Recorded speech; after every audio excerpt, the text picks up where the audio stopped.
for the record, Erica, I'm sure that our viewers wouldn't mind hearing about an anarchist commune of prostitutes. Oh, I'm sure. I just had to press the go live button. If I'm being perfectly honest, I would feel like a moral imperative to go to that brothel. The worst part is, me and Erica played Shadowrun once, and we had our hands on 30 prostitutes. We could have done this. Hi, everybody, and welcome back to Westeros. That's the playful banter you miss while we're all killing time, and you're listening to our dope-ass soundtrack. Welcome back to A Sea of Spears. We are going back to Westeros today. We are going back to King's Landing today. We are going right back to the Red Keep today. What would normally be called the Lion's Den, but instead the Stag's Den, because whatever, he's the king and not, technically the Lannisters. But anyways, we've got a feast to visit tonight. We're going to have some roleplay with the Queen of Thorns, Lady Olenna Tyrell. We're going to have Bawdy Robert Baratheon hanging out. We're going to have a whole bevy of other NPCs, new and old, chilling and eating dinner as the parties runs into plenty of intrigue opportunities, rumors to overhear, pointed glances to witness, NPCs to interact with, old grudges to bring up, new grudges to form, new friends to make, new enemies to make, old enemies to rediscover. Just anything that can go wrong, just very merry well do so. But also, there's going to be a ton of food. And there should be not very much fighting. It's a feast, and they're always peaceful and tranquil. Times of community and brotherhood for the nobility of Westeros. And this show, and this broadcast, and this campaign are all about community and brotherhood. Isn't that right? So is Brotherhood the bar next to the brothel called Community? Or? Well, yeah, it's the gay bar right next to the community brothel. That way you have something for everybody. On the same block.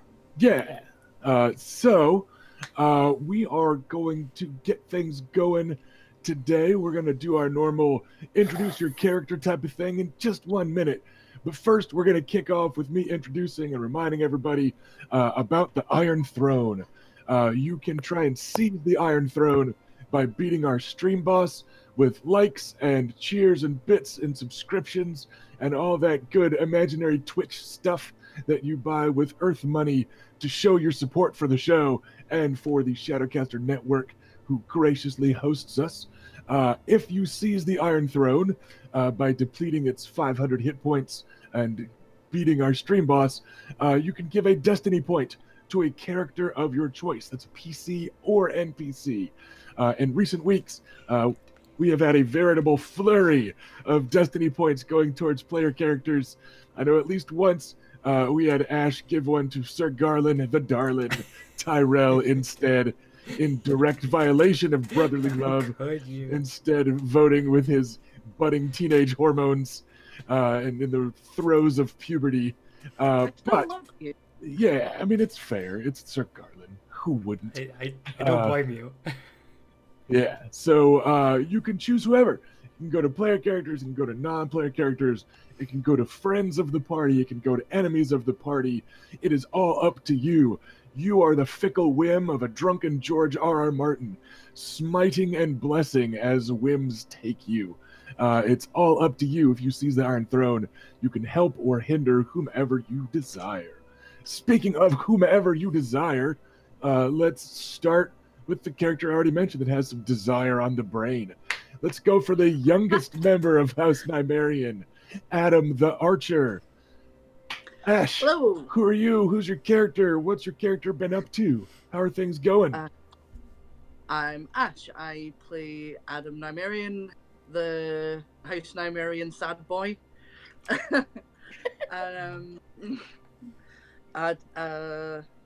Who has been so close to telling the object of his affection how he feels. Our surly house squire Oris, but has not yet actually managed to make a move. And who do you want to introduce themselves next? Oh, how about our ward, Sir Vannon? Oh, okay. Hi, I'm Kevin Zarnicki, playing Sir Vannon Rivers, bastard of the Blackwoods and Brackens, and apparently not allowed to gamble anymore. I'm too damn good at it. They kicked you out of the casino. Evidently. That was my last part in this game, guys. Anyway, so let's take it over to somebody else with big ass desires. Probably for big asses. Luke. Big, medium, little, it's all similar. My name is Robert. I am playing Lucaris, the oldest son and third oldest child of the family. He has been estranged from his family until relatively recently. He's been living in King's Landing. He has participated in the tournament and did okay, and is trying to get used to having his family around and keep them from stabbing the wrong people. Failing And them. it's going Who pretty would do bad. that? Wrong. What was his name? Plus, Dan it. Justice for speaking Dan it. of speaking of stabbing people, we'll go to the oldest sister. Dang it. Dan it.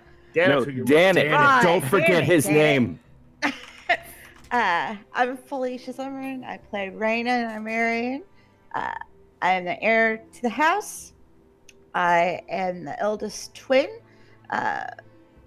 of the house, and I'm also probably the one. I have the least personality of the two. My personality tends to be more standoffish and Stoic. sometimes cold. I mean, Threatening. that's still a personality. But that we all have our particular places in the family, and mine was not to compete in the joust. That would be my sister, Bela. Hi, I'm Erica, and I play Bela Nymerian. I am the second oldest child, and a twin to the heir. And I competed in the joust, and I got the furthest of any of us, making it to the final 8 jousters. And I fought well, but I was not really much of a match for Sir Garland Tyrell, which is okay because he's amazing, just in general, and he's really good in the joust too. And if I could, losing to him was much better than losing to any of the less good people I fought earlier on. And in your defense, you did go into that joust still nursing a wound, and -1 die on everything is a pretty big stinking deal in this game. So, you still lasted longer against him than some of his other opponents in the earlier rounds. So, there's no shame in the tourney game when it comes to losing to a Tyrell in a tournament. You could do a lot worse. Yeah, it was like having a 25% reduction in my abilities to do anything. So it was significant.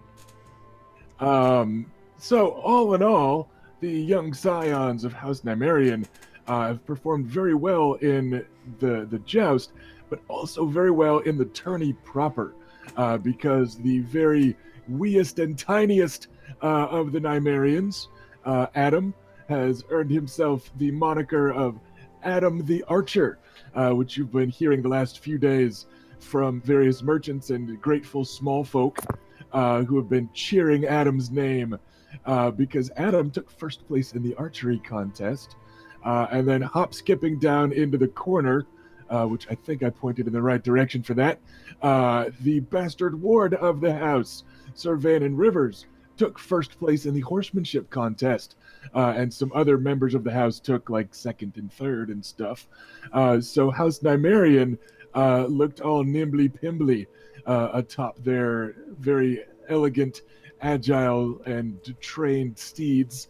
So you were all a credit to your master at arms, the Strong Sider, and your other mentors back home from among the bannermen of House Nymerian.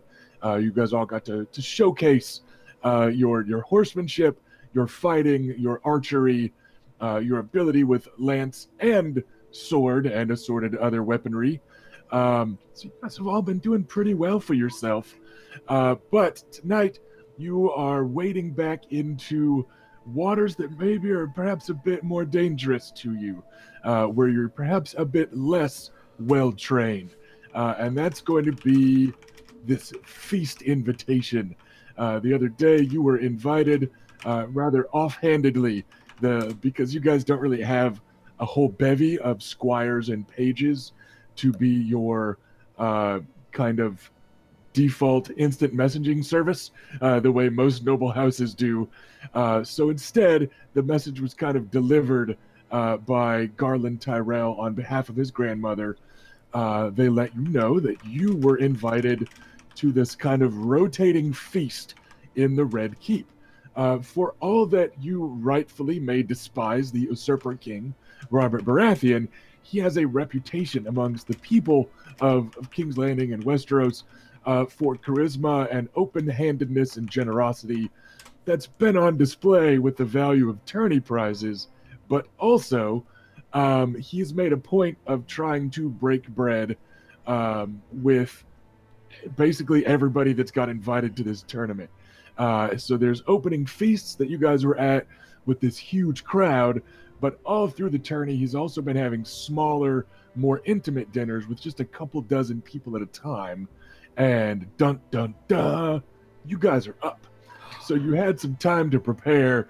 You had some forewarning, and you knew that it was coming, but still probably have some concerns about it being a little awkward, a little dangerous, and potentially about some secrets and suspicions and all kinds of stuff like that potentially bubbling to the surface. So we left off last session wrapping up the joust and the Squire's joust. Squire's joust is completely finished. Your bastard Squire Oris, in a fit of rage, took first place and then sulked a little more stompily than normal, following the House Nymerian advice to, I believe the exact quote was, fuck 'em, in the delicate ladylike wording of the Lady Rhaena, heir to House Nymerian. I am delicate. There was an attempt from House Royce to try and get Oris to kind of throw the match, potentially to the benefit of all. But House Nymerian was not having it. Their squires don't lose, at least not on purpose.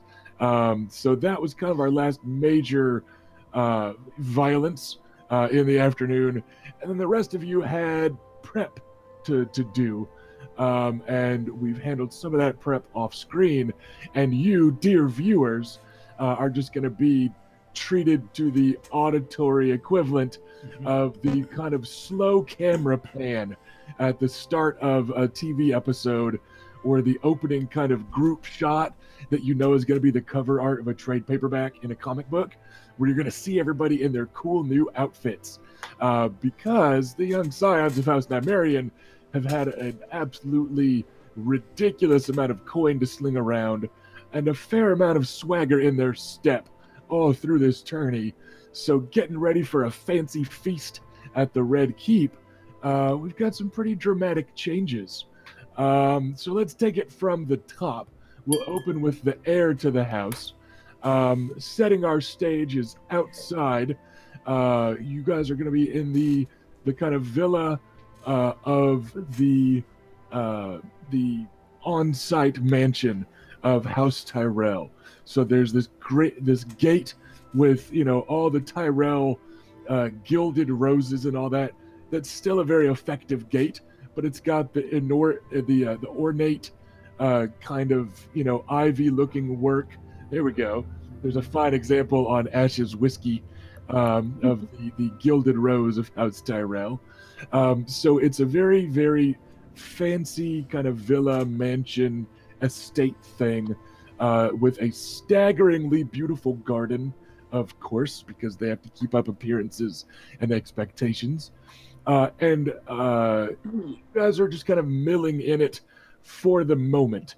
Off to one side of the garden are the looming tall, almost disturbingly huge bodyguards of the Lady Elena Tyrell. They're flanking the doorway leading into the mansion.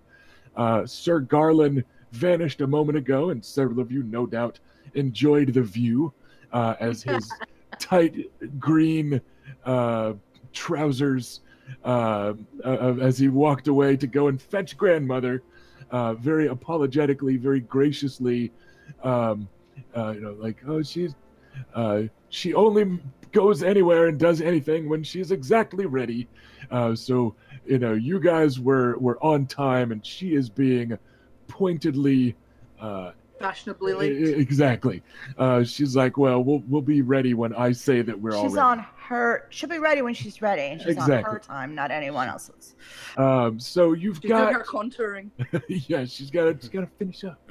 So you guys have a couple minutes to yourself as you're kind of milling around and waiting for the Lady Elena, and you're in this gorgeous garden with like this little courtyard that's just lined with rose bushes, and there's crawling ivy along the tops of the walls that almost hides the spikes, but doesn't quite hide the spikes. And that's kind of House Tyrell in a get-go. They're all about the pretty ribbon tied to the sword type of thing. And you're able to kind of look at it, and again, with your party's staggering overall awareness scores, you notice that the beauty never takes away from the efficiency and security of the place. And that sort of thing. You're like, oh, that's a really ornate gate, but it's also really sturdy. And this is all really well done, but you could certainly muster up some house guards here and control the gate. The plant work isn't in the way of a defense, and you're able to kind of enjoy that sort of aesthetic plus efficiency. But you're also in some swag new outfits. So let's start with the heir. And how is Lady Raina looking, the heir to House Nymerian? How's she dressed up? In the first phase, Lady Raina dressed more in a northern style, influenced by Cersei with the long pointed sleeves and drapes and heavier fabrics. For this one, we're definitely harking back to Dorne. And the skirts of this gown are in narrow panels, multiple layers, with the silver being the predominant color, but every 5 or so panels is maroon or wine color, and there is a wide belt that is actually the gold with our house sigil on the front, and the top is definitely. It's short sleeved. It's low cut, but it's not like Elizabethan shelves of boob. It's not hiding everything, but it's not accentuating things either, right? Kind of that correct natural Dornish, loose-fitting, comfortable aesthetic sound. Yes, and there's drapey, colorful, almost veils that I'm using almost as a shawl, and silver hair, long silver hair is up, and then the top, and then it flows out the back, almost like a pile. I don't know how to do updos. I don't know how to describe them, but it's like a twisted pile of braids, and then the rest of the hair comes out almost like a top knot. And then around the front is a piece of jewelry that's made of silver, and in the middle, in an oval shape, is an elongated wyvern clutching our spear, and it hangs down with a little tiny jewel touching just right between the brows. That's the only jewelry. So Raina is rocking some strong Dornish and Associ vibes in That's kind the of a not quite snub to Kingslander culture, almost, and at least not giving way to it again, like she did at that first official feast. So mixing the styles up in a very artful and kind of defiant fashion, I think you could say. Who do you want to describe their outfit next? I'm gonna stick with the girls. I'm gonna go with Bayla. Okay, so in a big change from her usual very military type of combat outfits, this is much more formal and nice. So she has a blue dress. It's A-line in shape, and it's off the shoulders, so it's kind of like around her arms, and then kind of like across her chest. A little bit of a V in the front, but not like super deep either. Along the top, there's also like an inch around the top where it's like velvet material instead of regular cloth. And in the top, there's like a bodice that like gives some support, but it has some nice design on it as well. It's kind of like oriental fans, kind of like played next to each other in like overlapping ways, and it's in gold thread over the blue. And the dress is kind of like light and flowy down her sides, down to around her ankles. Her hair's like braided long, and then like over one shoulder, so it's like kind of hanging in the front. And jewelry, she has some blue gems on her ears, like about the size of pearls roughly in size. And I had something picked out for jewelry, but Luke had something that he was going to present to me, so I'll let him describe that now if you'd like.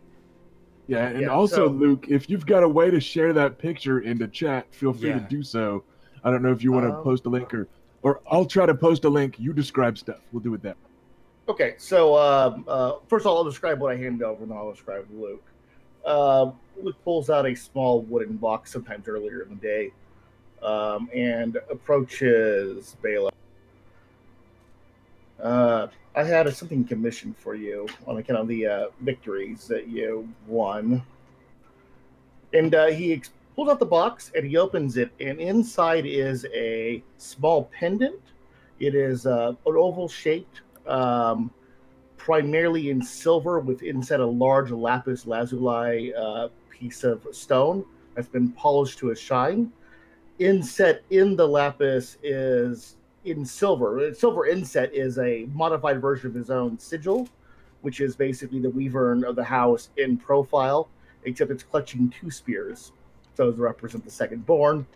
And he hands it over to her and pauses for a minute and goes, it's on a silver chain.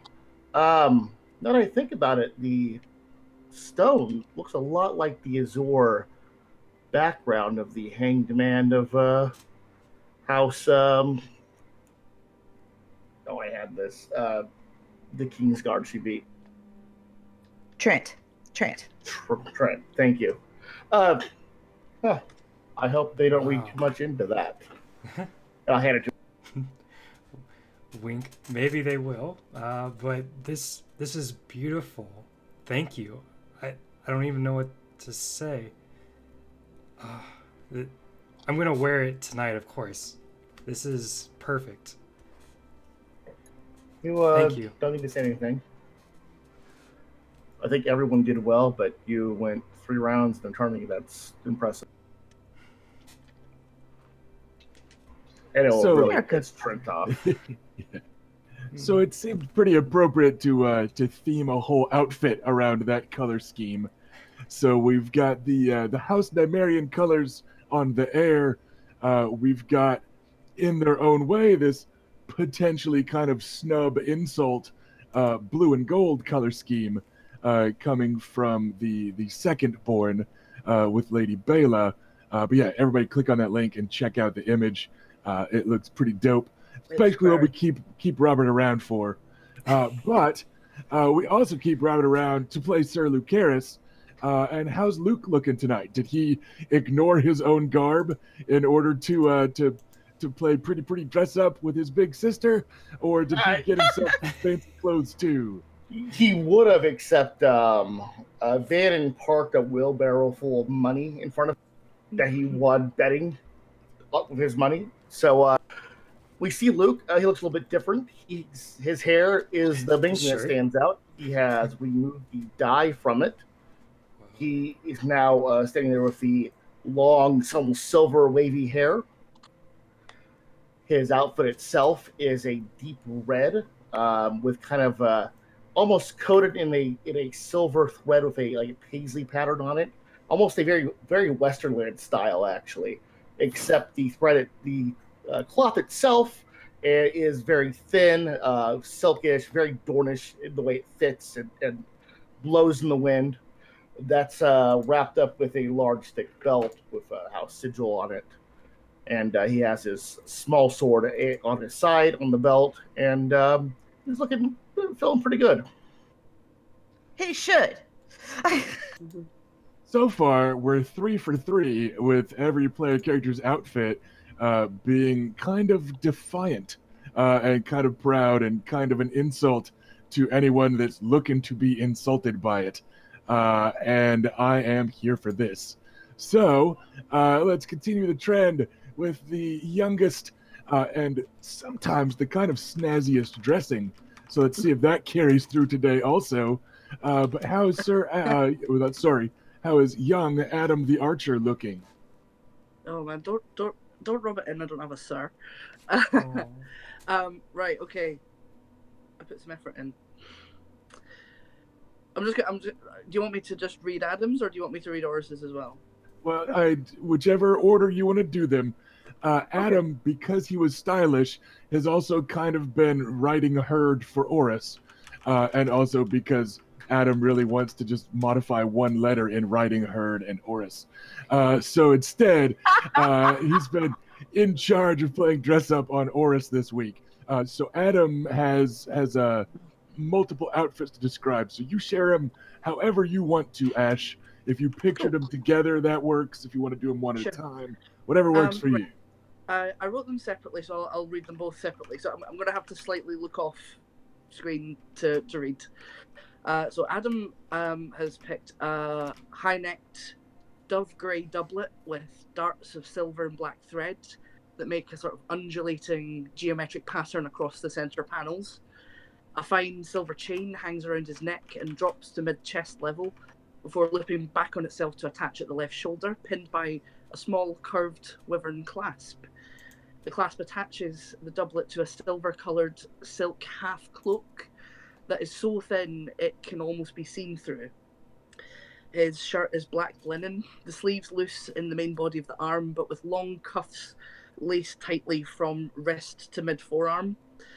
And the top of the collar and a small sort of cloth of silver jabot is just visible over the collar of the doublet.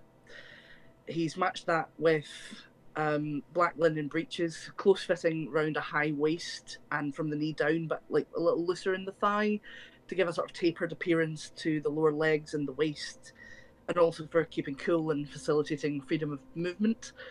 Though in his excitement at the design, he has overlooked that it's kind of pointless because of his impaired ability to dance because of his crippled left leg. Meeting the neat lacing at the knee are high grey soft cast leather boots with tiny ornate silver cap on the end of each pointed toe. His silver chain belt is fastened with a silver buckle that matches the wyvern clasp on the cloak, the wyvern kind of curving in a figure 8. And going kind of outdoors between the pavilions and before entering the Great Hall, he's got kind of soft lambswool gloves on. And on the index finger of his right hand, he's wearing a silver ring set with a smooth, rounded opal of frankly obscene size. Obscene. All I right, love it. So if Adam has to make any fighting tests against anybody, we'll toss in the damage roll for a gauntlet. as long as you describe yourself as punching them with your right hand. You just invented opal knuckles. So yeah, he's gone very fancy, mostly traditional style, but with some of his own kind of slant on it. That's very suave. And he's gone for very kind of monochrome, kind of blacks and greys and silver, with just a little kind of flecks of color in his jewelry, and he has had some similar fun with Oris, though he's kind of aware now that Oris is quite uncomfortable with the more fancy he looks, the more uncomfortable he is. So he's kind of toned it down a bit for him. He's put him in a royal blue velvet doublet stitched with silver thread chevrons that are kind of cut to sort of accentuate his broad shoulders, over a sky blue wide-armed shirt of a similar cut to his, accompanied by understated black woolen breeches and black leather accoutrements. He's been a bit sneaky though, because he has put on a silver belt buckle has put subtle runes etched into it that match his mother's house, and royal blue ribbon to tie back his hair, and there's sky blue stitching like down the outer seam of the breeches to kind of sort of tie the whole thing together. Wow. Did Adam accidentally get Oris like pants and a shirt that are a little too tight, or did he trust in the tailors and stuff and let them? You know... I mean, I don't think he went for too tight, but I think he went for close fitting. I just wasn't sure if Adam was taking advantage of the blind trust or not. But yeah, it definitely sounds like Adam would never take advantage of No, Oris. I swear this is how they're wearing it now. Also, it takes two people to put it on, so I guess I'll help. So it sounds like you've got Oris black and blue and studded all over. Kinda, yeah. But yeah, he'd have been way too terrified to like actually help him get dressed or anything. That would be too scary. He's going to be as far away as possible when that happens. Just hyperventilating in the next room. So it sounds like we've got that trend is definitely continuing of kind of defiantly personalized and Dornish fashions, and then colors that are maybe proud of who you are and maybe insulting against who someone else is, and maybe both. So far, our fancy clothes party of daring Westerosi dress up has got a nice, proud, and spiteful theme. And so, that means it's Vannon's turn. Yes, let's go see if the trend continues in the bastard ward of the house. Ravens everywhere. Sir Vannon Rivers. So Vannon had this made back when he thought he was going to be taking home all the money he won, before his parent house acknowledged him only long enough to take a third of it. Mm-hmm. So that sucks. Yeah. The style is almost a combination of King's Landing, Riverland, Blackwood, and Dornish, with the sweeping bell sleeves of a noble and a skirt styled somewhere between Dornish robes and battle dress. The whole ensemble is made of the highest quality, subtle yet rich. The colors are a similar scheme to those of his armor, dark grays trimmed in layers of black leather and burgundy satin, particularly at the shoulders, shoulder to sleeve at the cuffs and collar. The rear of the shoulders has a similar feather pattern to his pauldrons in black sand silk, very subtle. The sleeves incorporate the same gnarled tree root pattern in wine red, and a raised and woven embroidery of Mirish lace that twines to the ivory and silver raven ornaments at the wrist. Running at the bottom of the drape are small bracken horses in red gold thread. The sash at the waist is sand silk in the colors of Nymerian, the dragon and spear worked in ebon and silver thread, while the shoulder sash is in Blackwood colors, scarlet with white tree and black ravens. Silver plate fastening trimmed in black leather boots, and hose. So if you want to fuck you, So once again, a defiant display of who you are, and also a subtle fuck you to others who might not like it. And I absolutely adore that it's been like 15 minutes of describing our outfits and how they're snubbing other people in a polite, socially acceptable way. Because you guys aren't quite showing up, with "fuck you" embroidered into the ass of your breeches or anything. Oh, I do. It's just in Valyrian. Notes for next time. It But looks yeah, prettier that way. it's, As the kid who lived in the city, I'm also very surprised by this. I too am very They're humble. naturals. He's like, I didn't have to coach them at all. So yeah, everybody is showing up looking pretty swanky.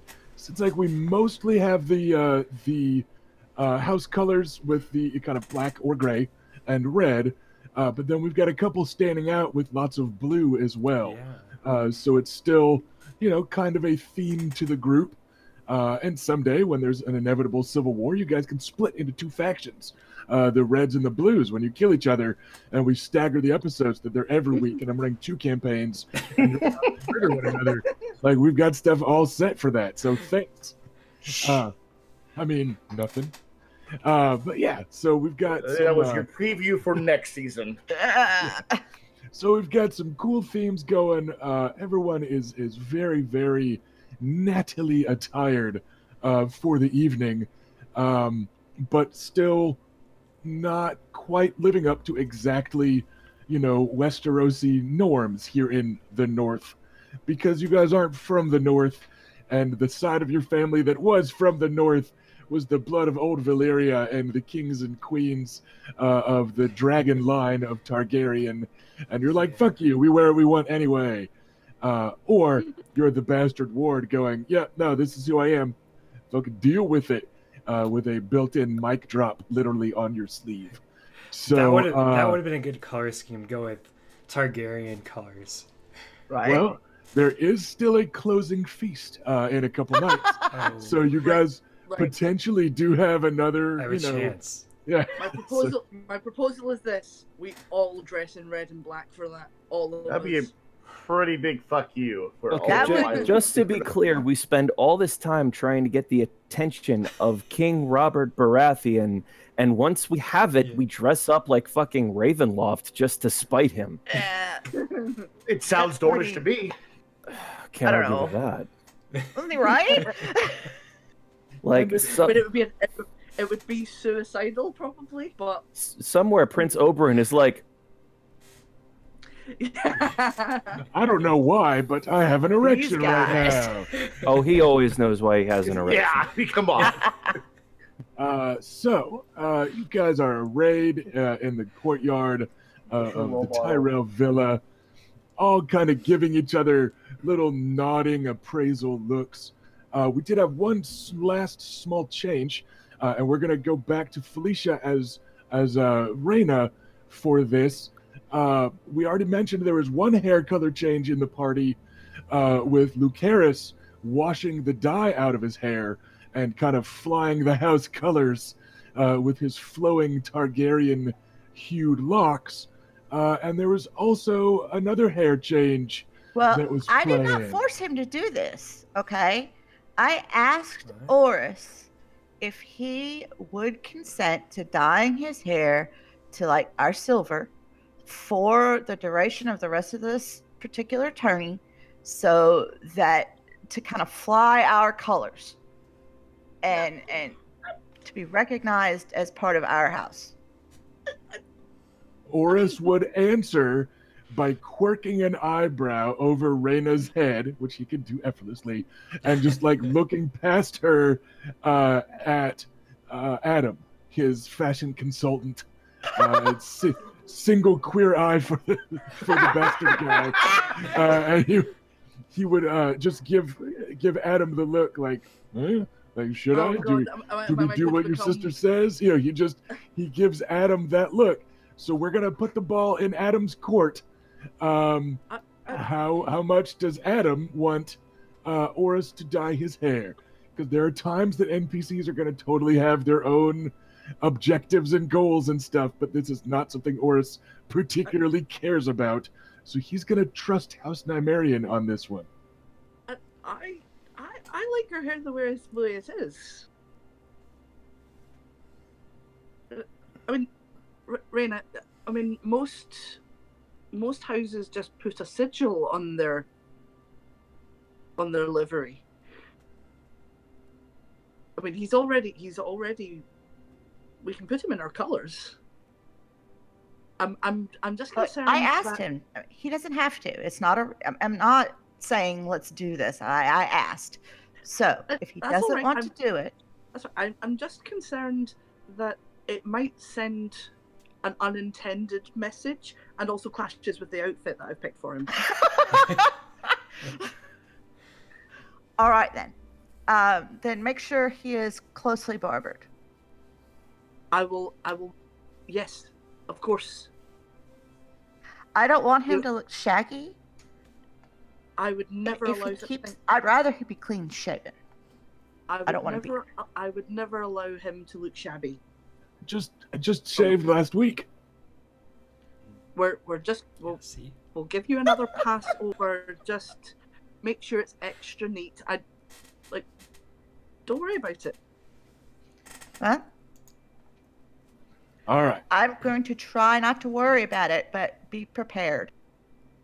We are prepared. Lady Olenna is going to be there. I do not want her to have anything to criticize, or at least be able to only criticize me as a person, not how I look. All right.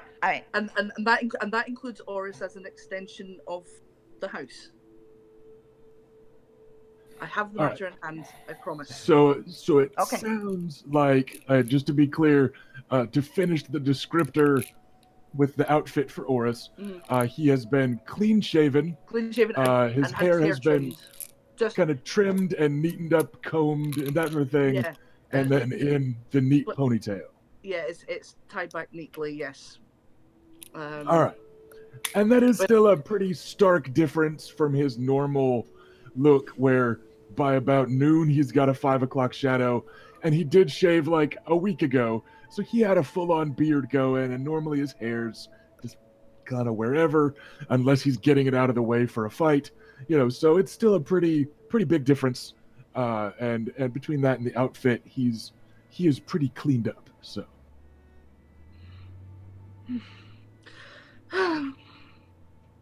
All right then.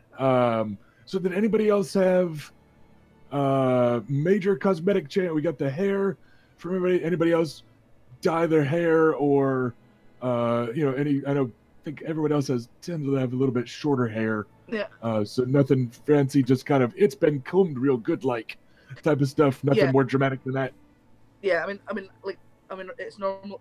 Adam's normally got it kind of half sort of hanging across his face, so he'll be trying to sweep it back, but it will not behave. It'll just keep sliding forward. But mine hangs long and wavy behind.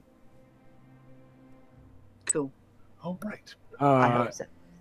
And there you all stand, awaiting the precise timing of the Queen of Thorns, the Lady Olenna Tyrell. And just as, you're all standing there kind of eyeballing one another and fidgeting a little bit, perhaps with the hem and the cuffs and the collars of your garb, for those of you that are uncomfortable in this sort of thing, Oris is doing his best not to fidget. He is pointedly quite a bit more comfortable in 30 pounds of steel plate than he is in this finely tailored outfit and that sort of thing. But I think most of you are either in stuff tailored for comfort or are a little more practiced in the fancy stuff. So you've got all that going on, and it's just as it gets to be a little bit awkward wait, you hear this tap of a bit of metal on the tile hallways, and it's kind of like when the bear Jew comes pounding his baseball bat in the tunnel during the introduction scene in Inglourious Bastards. only it's a little more intimidating. Just this tip, tip, tip, and you look over, and here comes the Lady Elena Tyrell with the gilded kind of tip of her cane spiking against the floor of her villa as she shuffles along behind it. Of course, this kind of wizened old woman that is still capable of hauling herself upright with indignation when it's needed. But she is a very old woman that sometimes plays up that age to make her all the more vicious when she doesn't play up her age. But she moves at exactly her pace as she comes walking down. The two guards flanking the doorway are still as statues. They don't like hold themselves upright and stand to attention when she arrives. They just are always standing at attention, like statues of bodyguards that are made just a little too large, because these guys are closer to 7 feet tall than 6. They're big dudes that are they're twins, mirror images of each other. She's referred to them in the past as just left and right because she cannot be bothered to recall which is which. And they just stand there like they don't snap to or anything. They're just already there. And then walking a step behind her is the dashing Sir Garland with his hair pulled back in a very neat and tight ponytail with a golden hair clasp on it that you saw as he left. That's the golden apple of Fossaway, coupled with a gilded rose of his own house. And he's wearing the green and gold of House Tyrell through and through, just these perfectly tailored tunic. It's all very classical kind of Reach stylings, in that it's kind of tailored to look like the gambeson armor that you often wear beneath plate. So it's cut in kind of that style. It's got just a bit of quilting to it to make it look almost like padded armor. So it's kind of a permanent reminder of the martial status of the knights and lords of the Reach that wear it. So it's kind of a chivalrous outfit, and that it's got these cues that are taken from padded gambesons and that sort of look.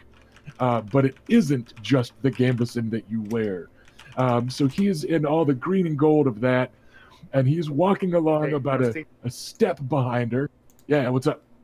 I just wanted to add, Luke will smile friendly and kind of, he enjoys her company, so smiles at Lady Olena, but then gives Sir Garland a serious knightly nod because he is what he is. He is currently in the process. He's reaching for Lady Olena's elbow as she's making her way down the 3 steps into the courtyard, and she is fussing him off of her.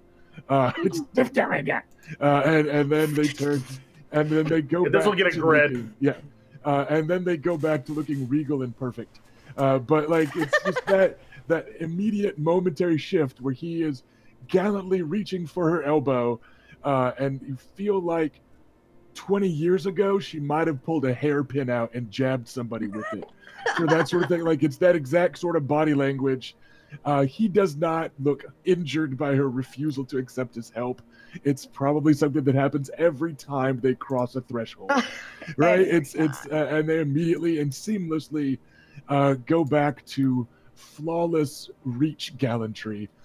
So your smiles are warmly returned by Sir Garland, and just as he takes in a breath, and you guys can almost hear that he's about to say, ladies and gentlemen of House Nymerian, allow me to present, and instead she waves him off just as he takes in the breath and gets ready to talk, and she goes, "Oh, stow it, Garland. They know who I am." Right. Well, go on. And she gestures with the cane. Line up, the lot of you. Let's have a look. And then she approaches you. Stand up nice and tall. She is now wielding the cane like General Patton with his swagger stick. She is no longer using it to walk at all. It is her pointer that she's using. Like, she tells you all where to line up, and then she just starts her way down the line. Who lines up closest to her? Who wants to go first? Oh, well, I will I'll go for yeah. if no one else volunteers. Okay, We're then I'll let them. take the bullet or whatever. Letting who? So it sounds like there was 4 volunteers for. So Luke goes a step forward as he tends to, but seeing that Reyna wants to get in there, he will defer to her and let her take this. He's willing to be the target, but if Reyna wants to get in there, that's her job. All right. You want to get hit first? That's all on you. We will start with the heir to House Nymerian then. I curtsy. And she, like I said, she's still kind of jabbing with the cane, telling you where to stand, and then she very pointedly gives you a long look up and down, squinting unnecessarily to like exaggerate the motion. And she's like, well, I see you found your personal wardrobe instead of dressing up like one of Cersei's hussies. Good. It's a better look on you. Stick with what you know, dear, and stay true to who you are. Of course, my lady. Even if that occasionally means killing some Dornish boy, because that was a good look on you also. So, you didn't really win much this week, but I suppose your one victory was good enough, and it certainly got people talking, and I suppose that'll stand as a fair enough warning to anyone I might try to arrange a marriage for that would mistreat you, so... And then she stops insulting you, and after the third very pointedly, like, takes a step away. Okay, yay! To look at who's next. One survived, yeah! Who's up Her next? judgment cannot be escaped, it can only be endured. I'll step forward. All right, so next up, we'll go Bela. And she'll once again give you the long up and down look. And her gaze lingers around your torso a bit with kind of the weird little fan kind of corset. I don't know, it's not a corset. You call it something else. I call but it a I'm boss, dude, but it's so kind of like a corset. I call them all corsets. But she kind of it goes, well, it makes you look a bit less flat than your spear, so I suppose that's a good start. Oh, and good job with your fighting on horses and jabbing folk with sticks. And you poked all the right ones in all the right ways. I heard you lost to that Garland Tyrell. No shame in that. Terribly good with horses and sticks, those Tyrell boys. Indeed. Beat one of the King's Guard, didn't you? Aye. It was a pleasure. Well, I suppose that's one way to get all the boys talking and to make sure that King Robert doesn't completely ignore your house. But you didn't win the whole tourney, but you won a few times when it counted, and you lost gracefully to what will no doubt be the champion. So, your outfit looks well enough, I suppose. See you carry yourself appropriately the rest of the evening, my dear. I will, my lady. Keep giving me something to work with. And then she turns and steps up to whoever's next. Who's going third? No, we survived. Step forward. All right, so we're probably just going to go in age order then. We'll assume that it's going to be Luke, because Luke's next, and then we'll probably do Adam and then the bastards at the end. We'll keep it in kind of rank order. So Luke, she stops and just kind of gives you a long look. And he goes, I see you've gone for that silly Valyrian hair. Well, I suppose it's better than hiding your silly Valyrian hair. I think the silver looks absurd, but It's what the gods gave you lot to work with. So, middling tourney victories, and, the hair.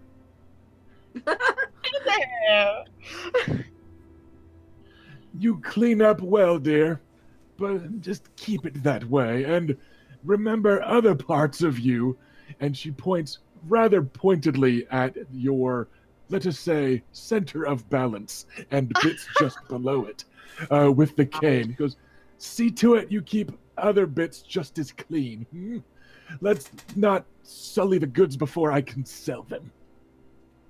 Goodness me. Of course, milady. Don't you, of course, me. I know plenty of damage is already done, but I do know you've also been staying in the green tree more than wandering across the street from it. So let's just keep that trend going, at least until I sell you all. I will do whatever you require. Good attitude. Talk like that to your wife as well, and perhaps the marriage will even last. And then she sniffs disdainfully, and He looks away from laughing. She sniffs disdainfully, and lines herself up. And here she does pull herself up to her height a bit more, because she can kind of match Adam's. So when she can do that, she does so. She doesn't get to feel like eye to eye with people very often unless she orders them to have a seat or whatever. But she kind of stands up and she gives Adam a look square in the face, and just kind of squints at him for a moment. A pleasure to see you again, my lady. You've gotten better at lying this week.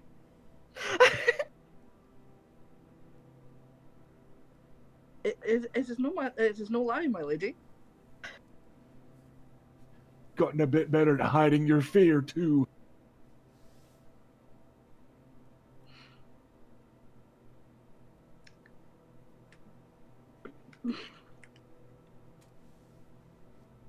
Sorry, I thought about asking. I thought about it, but I'm not going to.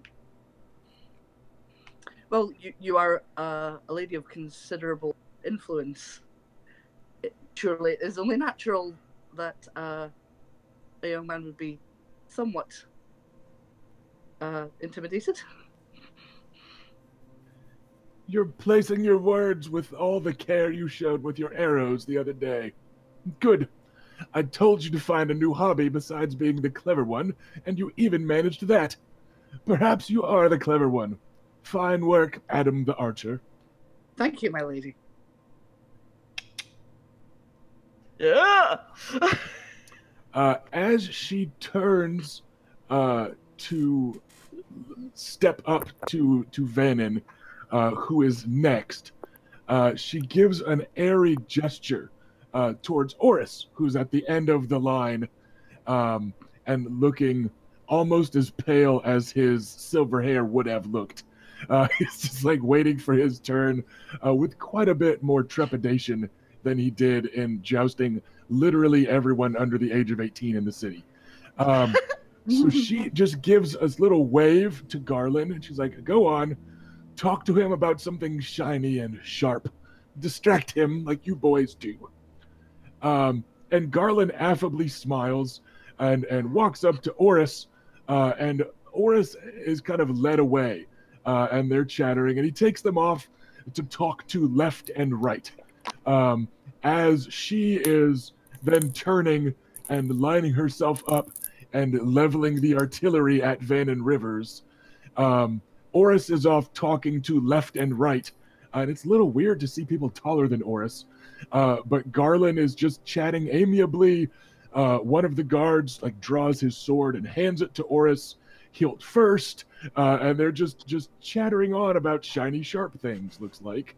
And then she just gives Vannon a long look, and she goes, well, I can see you found your roots. Very clever, my lady. Thank you so very much for your approval.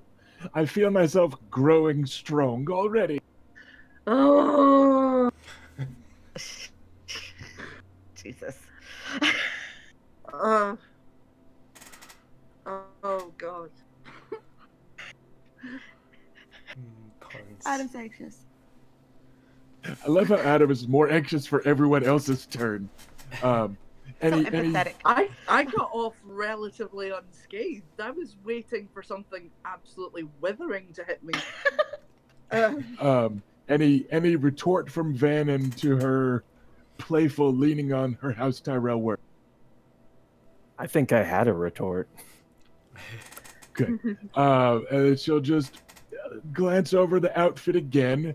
You know, I heard you cut a dashing figure in the saddle and beat a bunch of highborn girls in the light.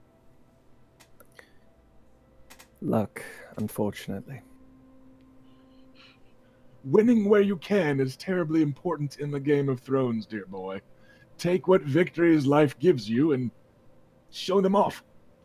You won an attorney in King's Landing, and it's all silly cock-twaddle nonsense with saddles and spears and the like, but a victory is a victory. Lean into them. You mightn't get many.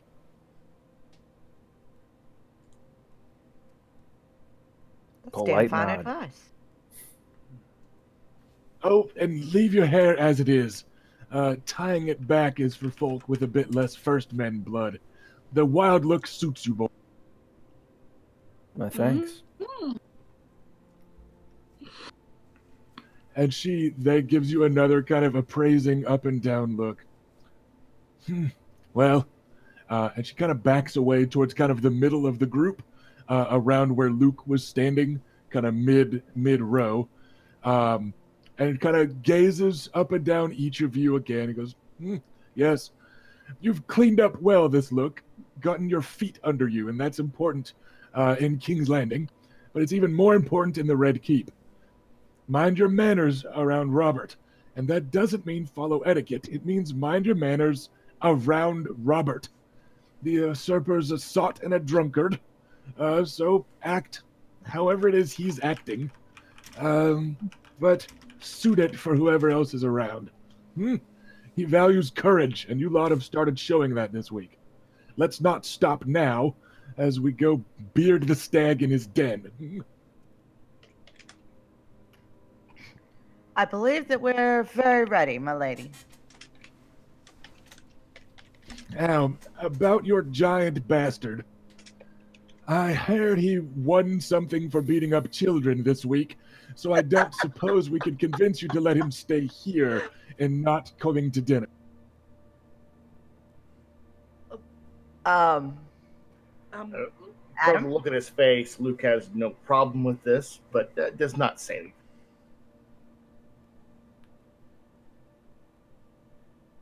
Adam has rather been appointed our Oris handler for the last several days. Using the fancy one. Smart. Go on, then. How would you handle it, and why do you think I want him handled? Quick, be clever, clever one. Sorry, exactly what is she asking? She said, using the fancy one as the handler, good. And then she said, well then, how do you think we should handle it, and why do you think I want him handled? Go on, be clever, clever. Or something like that. Oh, right. Sorry, I just kind of wanted to check. Just like, is she referring to him, like, nearly taking that fight too far? It seems like she's referring to not wanting to just take him to the Red Keep.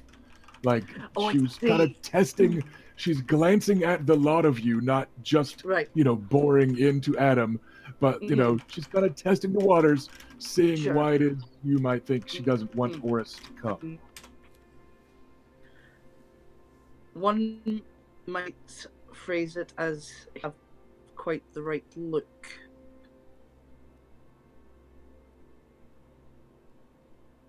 Who is it you think he might look like? Well, I couldn't help but notice his striking resemblance stone. Who is We lost you, or at least I lost you after the word resemblance, Ash. Tamaya Stone? To my stone. Yes. Yeah. Like the things thought of like you I'm piece that like together. Adam is deliberately saying right. I'm trying to kind of convey that he's using careful wording, but he is in a roundabout way saying a particular thing. Well done. She plants her cane in front of her, with the same sort of air of certainty that you have seen warriors plant a banner in a battlefield, right? Like they just kind of chunk. Like this is the spear, this is the banner. It's time for the fight to start, right? She kind of just puts her cane in front of her and leans on it, with that kind of ringing metallic clack. And she goes, most of you lot are cleverer than most people think you look. So I'm sure you've noticed by now that your looming oaf of a squire is the bastard son of King Robert Baratheon, first of his name, yada yada yada, who just can't keep his dick in his wife. If you say so, milady. To be fair, my lady, with any bastard, there was a pretty good chance that was the case. My lady, forgive me. I was trying to be subtle. Don't worry, dear. The walls have ears, but the ears in these walls are mine, so we can speak plainly for perhaps the last time this evening, and perhaps the last time this week. Oris is Robert's bastard. I understand you've been visited by House Royce a few times, so I gather you've been told who his mother is, or perhaps was. It's hard to tell with Silent Sisters if they even really quite count anymore. I'm a lady. Yes. Lady Alina. May I ask something? Oh, right. Sorry. Elena. Lena. Sorry. It's Olena, but yeah, she points with the cane at you, at Luke, like to go ahead. I had suspected this, although, why would grandfather care? Is there anything you could share about that? The arrangement he has with Willie Will? The details of the dealings between Little Makey and that shaggy hedge knight are between Little Makey and that shaggy hedge knight. I'll not spill another man's secrets for him, but we can hardly call your brutish half-giant squire's birth much of a secret if we're going to put the two of them in a room together. He has been freshly shorn, and that will help some. And I suppose his little prize for beating up children all week would make it unseemly if we didn't bring him to the dinner tonight. So we'll take him. But let's do what we can to keep him and Robert on opposite ends of the room and the like. I'm afraid that those who are inclined to notice such things have probably already noticed such things. He beat up the squire of John Arryn, I hear. Well, Sir Barristan was sitting right next to Sir Arryn. Oh, Selmy's dull as a mace. It's not him I'm worried about. But John. the hand of the king and, the hand of the king and the brothers of the king are another matter entirely. Luckily, as I'm sure you've all heard, Renly has his hands full in the Reach right this moment. But Stannis is here, and his dull, lifeless eyes are as sharp as any you might run across. So, if I may. Please do. I have need for a new sword. Maybe Oris can make an appearance, a brief one, and then he can go fetch that.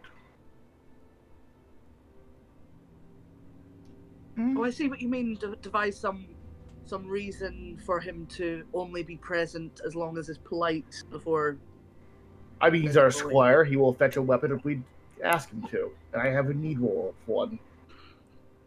It's considered impolite for people to leave these sort of soirees early. Before the king. A proper feast, perhaps, because the comings and goings of a single squire are a bit less remarkable. But in this smaller dinner affair, I'm afraid in for a penny, in for a pound. And multiple pounds, as the case may be. Very well, we will take him, but let's just try to keep him away from Robert. And for God's sake, don't let him try to pound any pebbles into that Maya stone. Oh my god. We still have a few barrels of house wine, my lady. Maybe those should be available to keep attention fuzzy. No, Robert has plenty of booze, I'm sure. Very well. I will see to it personally that stays out of trouble. This is all complicated by the fact that Oris doesn't even know. I'm sure that we could interrupt the Maester's conclave and have them work on a long, illuminated manuscript listing the things that Oris doesn't know. But yes, I'm certain that his parentage would be near the top. But I'll again leave the shaggy hedge knight and little Makey to break the news to the boy themselves as best they see fit. Let us instead, as women, and this, she's not looking at, Adam and Vannon and Luke as she says it. She's replying to Reyna. She's not like calling you all women. But she goes, instead, let us as women work on preemptively cleaning up their mess. If I'm going to marry you lot off, you'll need the practice.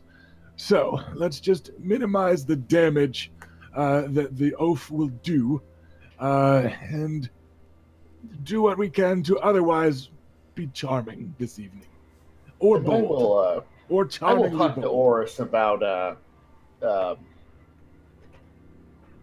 girl you're concerned about. Don't forget, we're not all Valyrians, dear. Remember which way you're supposed to talk to him about her.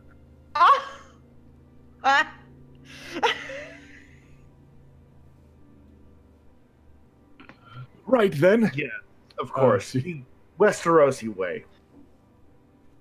Right then, and she kind of clacks her cane to the evenly, the smoothly paved, or not really paved, but I guess cobbled surface twice, like a clack, clack. And over her shoulder, you can see Garland like seamlessly wrapping up their conversation and giving Oris a pat on the shoulder.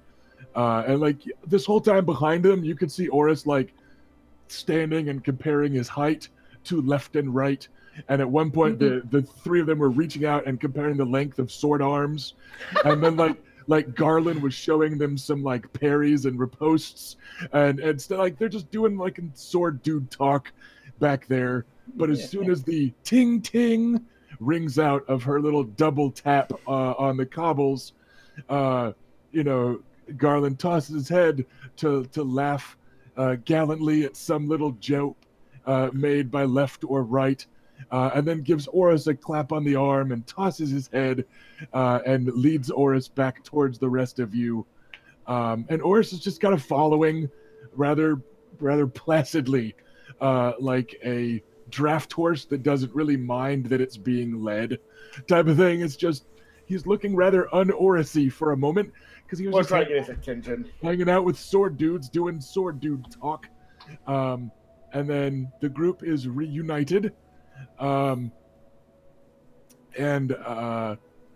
she waves for the lot of you to head to the doors, and there a series of carriages are waiting with Tyrell retainers at the I guess not the helm, in the driver's seat of the carriage, I suppose. But yeah, she has a trio of carriages awaiting the lot of you, and she once again fussily waves off Garland's attempt to help her up the little steps into the carriage.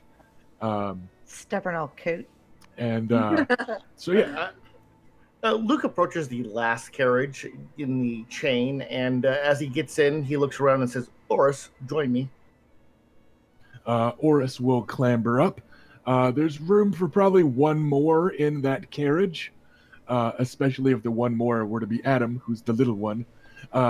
So Yeah. that it can work out. I And mean, then that leaves.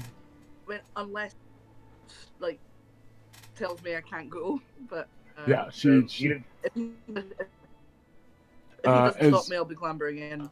yeah, as long as you're not trying to get into the Lady Elena's carriage, she doesn't care. And Oris is just assuming this is all fancy castle folk jockeying for stuff, so he's not going to tell anybody where to go or anything like that. So, yeah, you are free to seat yourselves as desired. So we'll do a quick role play for the ride up with Luke, Adam, and Oris, and their last one, and Vannon and the twins. You'll be in the center carriage, so we'll jump cut to you guys in a second after this one. And this means you get to ride with Bela. Yeah, as we see the carriage, Luke is glaring at Adam. You left the girls with Vannon. Why is that a problem? What could they possibly encounter that Vannon couldn't handle, but I could?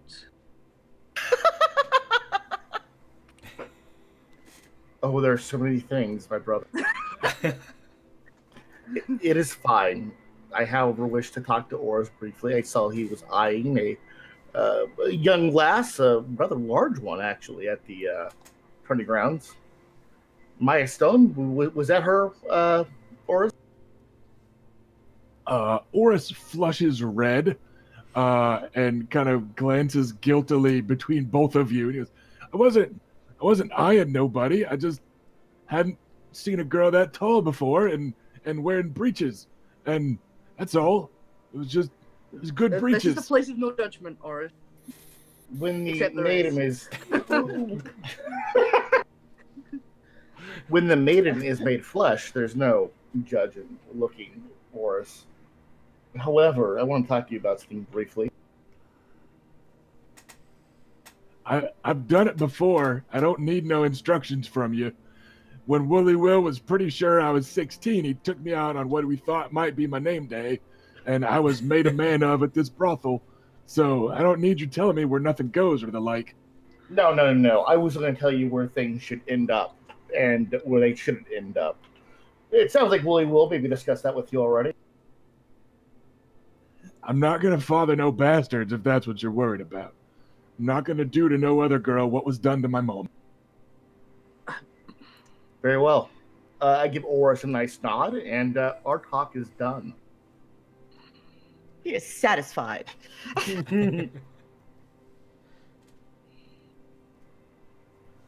Is Ash gonna do anything is Adam gonna do anything besides looking mortified during that all actually this? brings up a good point, Adam. You spent your formative years up north. Did the boards White up there Harbor. do something similar for you? Pardon? Have they No, I taken you out? genuinely didn't hear you. Oh, well, you spent your formative years up north. Did the lords up there take you out to celebrate your name day in such a way? Have you not a woman? No. Oh, there's plenty of town. I was. Well.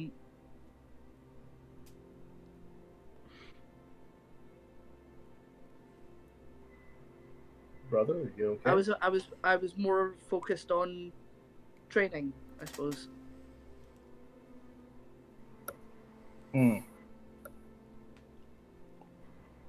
Is it not something you want? Oh God, this ride is so long.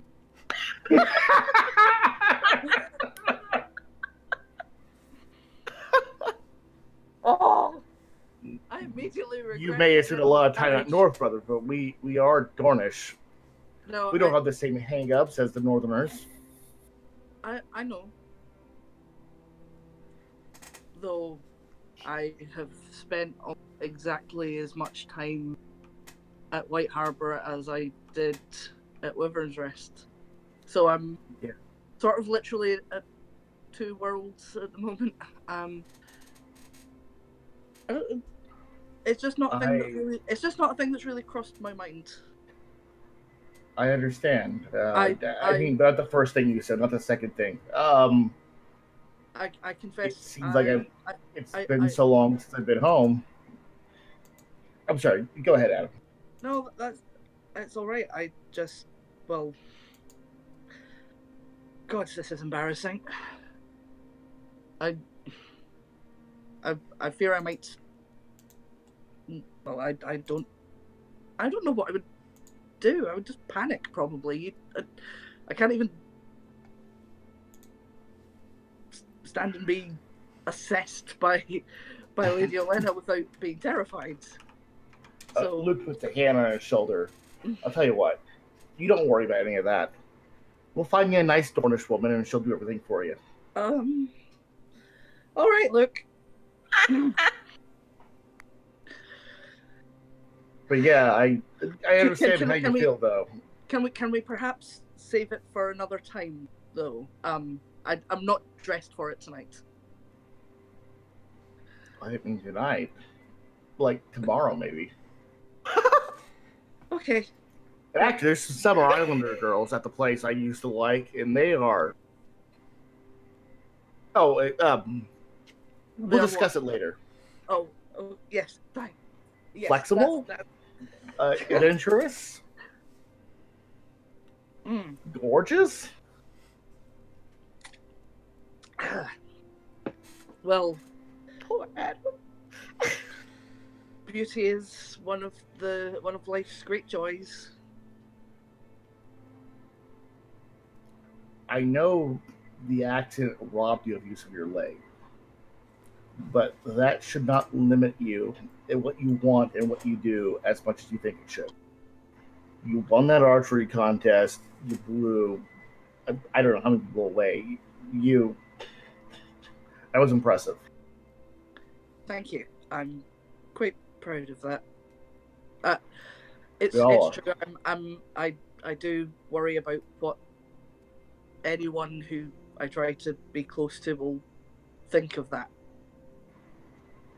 If after that display of archery, if anybody judges you for that leg, they don't deserve to be that close to you. Oh, good brother. And if they need a good kicking for it, you just tell me. And Oris will be there, and he'll kick the shit out of him, I guess. And I give Oris kind of one of those like forearm grasp and not do it. And unless Adam wants anything, scene is done. Look, thank you. Oris will. Of course. Yeah, there will probably be some quite anxious glances towards Oris during that, but probably will have gone right over his head, I expect. He was kind of studiously looking out the carriage window while you two were having the brotherly talk, because he knows he isn't one of the brothers. He's like, I don't know if I'm supposed to be listening to this. Did they forget I was here like Lady Olenna did? Lady Olenna never insulted me. She forgot about me. I don't want to push my luck. I won't remind them that I'm here, just like I didn't remind Lady Olenna I'm here. So yeah, he was just kind of pointedly looking out the carriage window instead of, Yeah, I think Adam has obviously panicked, but as soon as anyone has latched on to it being about anything other than what it actually is, he's like, yeah, that's definitely it. It's definitely the leg. It's definitely that, and being bookish. That's Luke looks around. Probably the reason I'm scared of women.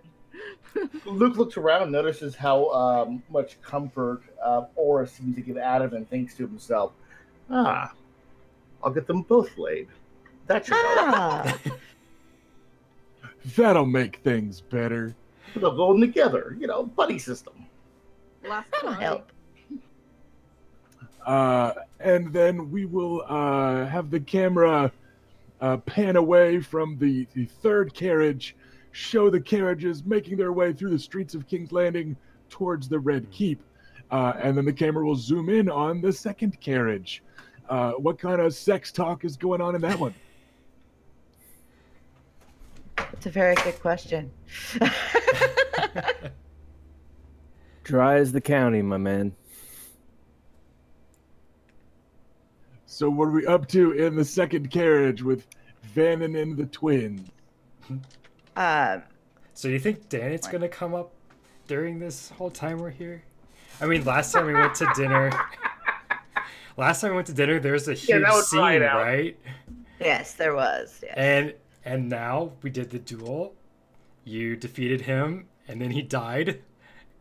And now we're coming back to the Red Keep. Well, I don't think anyone will start anything. I mean, they might. I don't know. Maybe we'll. If it's brought up, I think it'll be in a roundabout ways, like in Lady Olenna ways. Yeah. But really though, who do you think killed him off? Like, who do you think finished that kid?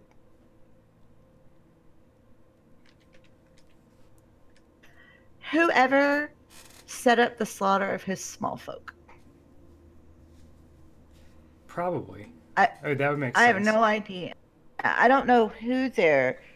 I don't know what their long game is. I don't know what their ultimate goal is, but they destabilized Danet enough that old Lord Danet had a stroke or something. I mean, his heart gave out and he died, which made Adam the Lord, and then manipulated him into accusing us and calling for the duel. Do you think maybe we should have looked more into the mysterious nature of his death afterwards in these past few days? Like, I don't know. I followed up. Really? I did like send a message to the Maesters asking, why he died, because he was not at death's door at the end of our duel. I don't know what complications of his wounds had caused it, and they have not gotten back to me to say anything. I don't know if they've decided that it's none of my business or because they suspect me of skullduggery. As a quick out-of-character reminder, they did reassure you that they would answer before the tourney's end.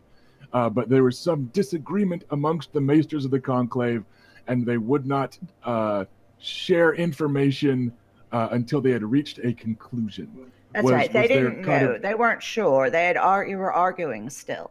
And Maesters can argue a long time. Yeah, it's kind of an academic thing where they were like until we've decided who's right, we're not going to talk about it so that everybody thinks we always know what we're talking about. Right? It's that sort of academic double talk was the vibe you got from your response. But they did say that they would tell you before the end of the tourney / week's end, that sort of thing. So it wasn't the answer wasn't anything like there's no way I'm going to tell you that, baby killer, or whatever.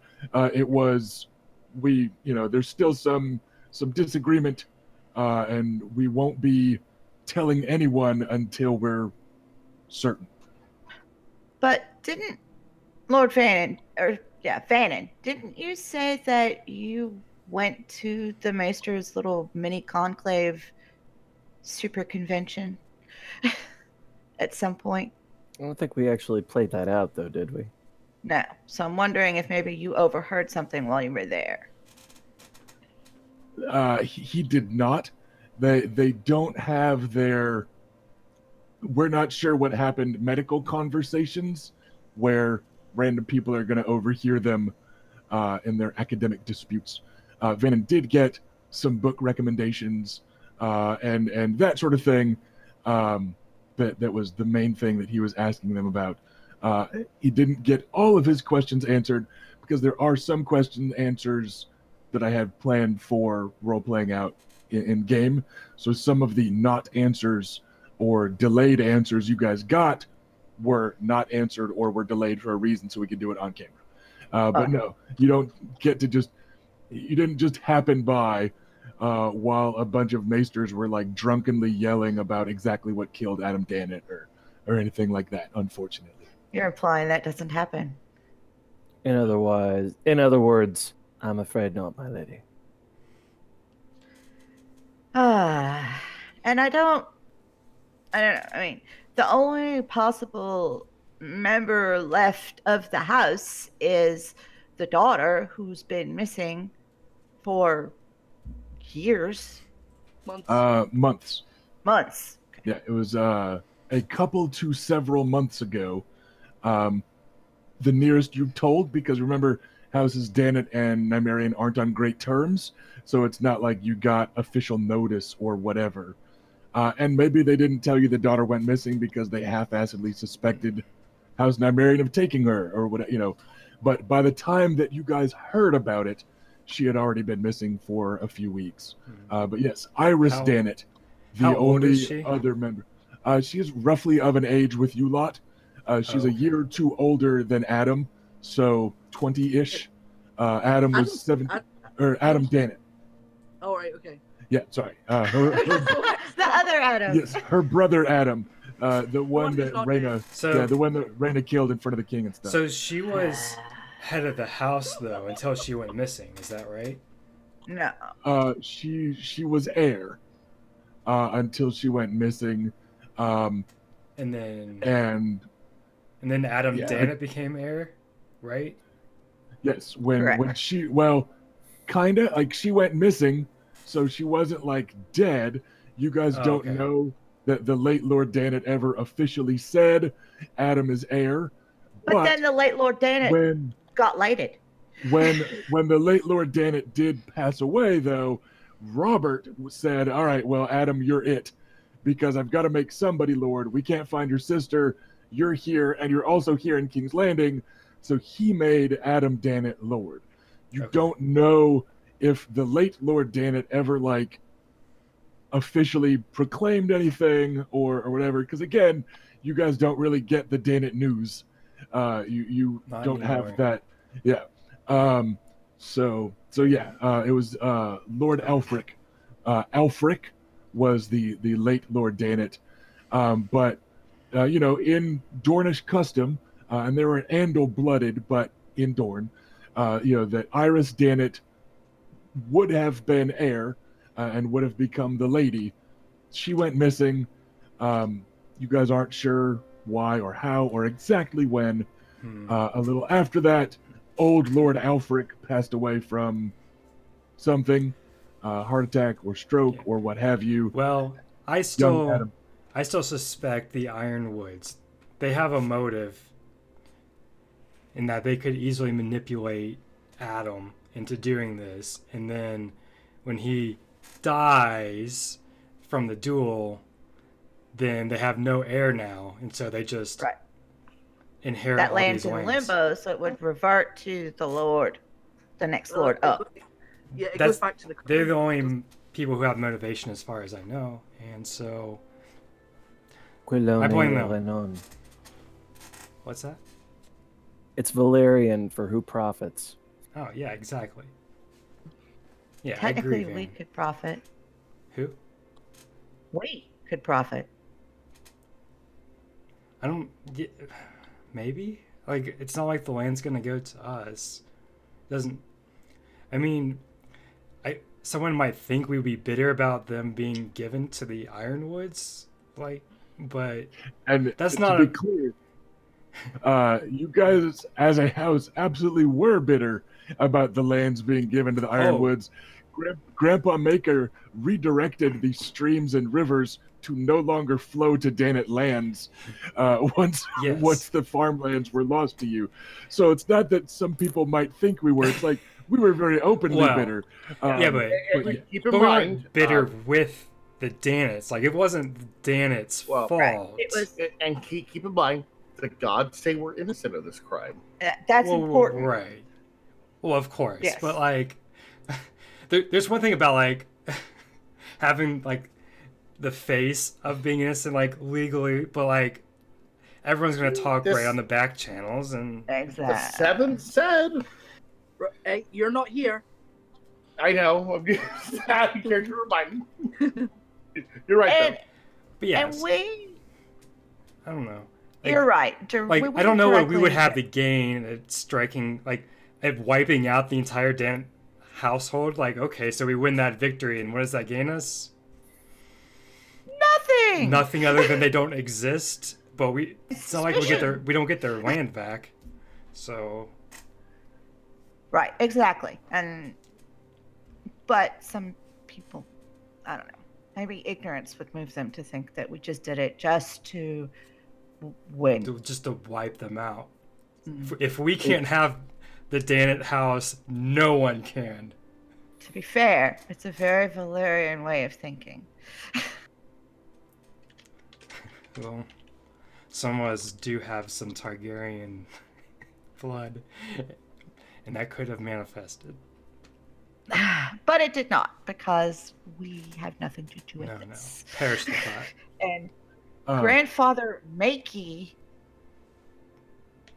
is not, I don't think he has a network of strings to pull that would pull this off. He's got a Leah. It is also a very Willish thing to do, which remember is the grandmother of most of you. House Will is known for being decidedly Dornish in all the worst Dornish stereotypes. During the first Dornish War, they showed up at the wedding of Sir John Caffrin and Alice Oakhart, and they castrated the groom, dishonored the bride, and sold her into slavery, killed Lord Urquhart, killed most of the wedding guests, all kinds of shit like that. Since the first Red Wedding. Yeah. So House Will is known for vindictive, dishonorable behavior. Those wacky wills. So is, kind of that Targaryen temper. So you guys are an artisanal blend of pride and spite. Artisanal. Is where I'm going. You are a locally sourced, completely organic, farm-to-table, perfect mixture of poor repute and vengeful. Well, okay. Yes. I do expect that if we hear anything, it will be whispery and it will be through implications. And we will decide how to respond at that time. Very well. I'd like to say that we'll ignore it, but I know myself. I'm not certain I will. Very well. I love that her great leader pep talk isn't, we will ignore that slander. It's, we will respond to that slander for sure in some way. However my heart tells me at the moment. Exactly. Exactly. It's more honest this way. She's setting realistic expectations. All right, Servain, you've been quiet so far. What's on your mind? There's little enough to say, my lady. Very well. All right, then. It sounds like the plotting carriage has gotten as anxiously quiet as the party carriage. Meanwhile, in the first carriage, Lady Elena's just doing lines of blow and having a good old time on her way up there to the feast. Well, now that's the party carriage, isn't it? Yeah, carriage 3 is just the, anxiety carriage. Whoa, Elena, slow down. All right. Any other particular plans for carriage-based roleplay? I'm good. You're not going to get a flirt All scene right. in front of her sister, the heir to the house. No. I am so disappointed. There's As a man Reyna. who doesn't want to get denated or stabbed, as they say in the local. Or, I mean, just some polite conversation, or Can't help it. You don't have to be. You don't have to be Lord Flashheart or anything. His But voice it's- goes all soft. Vannon I've got Vannon has absolutely- gotten. Sorry. go Vannon ahead. is. Oh, sorry. You go ahead. Yeah, I was just going to say Adam has absolutely no like high ground to criticize anyone for not like trying to woo someone. Oh. No, Vannon is mostly gone quiet and is gazing with vague bitterness out the window from time to time. Oh. That's about all he's got going. Brooding. Standard bastard stuff. Yeah. I'm not sulking, I'm brooding. If only a woman could tame that wild heart of his. Has If it only. been struck? All right, then. We are going to have the camera, our imaginary, cool drone-mounted cinematic camera, pan away from the three carriages then, just in time to angle away and above them, and watch as all three ride through the tremendous gates to the Red Keep, the beating heart of King's Landing, and as such, all the Seven Kingdoms. And we're going to go ahead and take our break just a few minutes early. And when we get back from this break, we will be jumping straight to noble introductions as the young scions of House Nymerian and their noble escorts and accompanies from the Reach are entering the Queen's Ballroom for tonight's feast. So make sure you guys go grab some snacks. Don't come back hungry, because we've got a 30-dish meal coming your way. We will see you guys and gals and players and viewers and everybody else in about 10 minutes. So we'll see you shortly. Bye.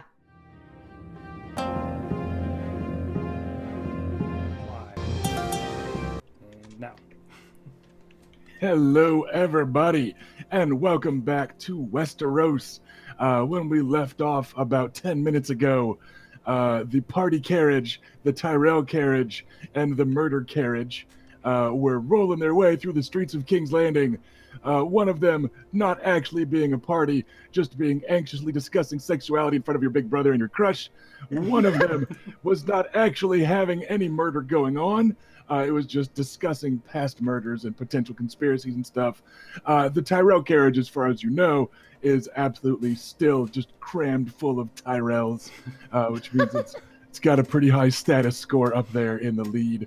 And you don't know if there's been any murder or sex going on up there, but you hope not, because you tend to both like the Lady Olenna and Sir Garland, but also the Lady Olenna is Sir Garland's grandma, so you don't want there to be any murder or any fucking going on up in the carriage numero Please no. uno. That said, all three carriages have rolled through the looming entrances to the Red Keep, the heart of King's Landing and the seat of power in all the Seven Kingdoms and Westeros. You are able to dismount once again to the sight of Sir Garland offering some assistance to the Lady Olenna. Here in public, she graciously accepts it and pats his arm and calls him a good boy as she is helped down out of the carriage. And the lot of you make the short walk through the halls of the Red Keep, where it feels like your every footstep is kind of echoing and ringing with history.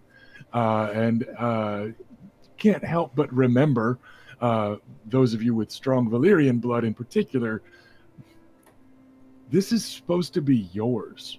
Like, this is supposed to be your family's. This was a keep raised by your people.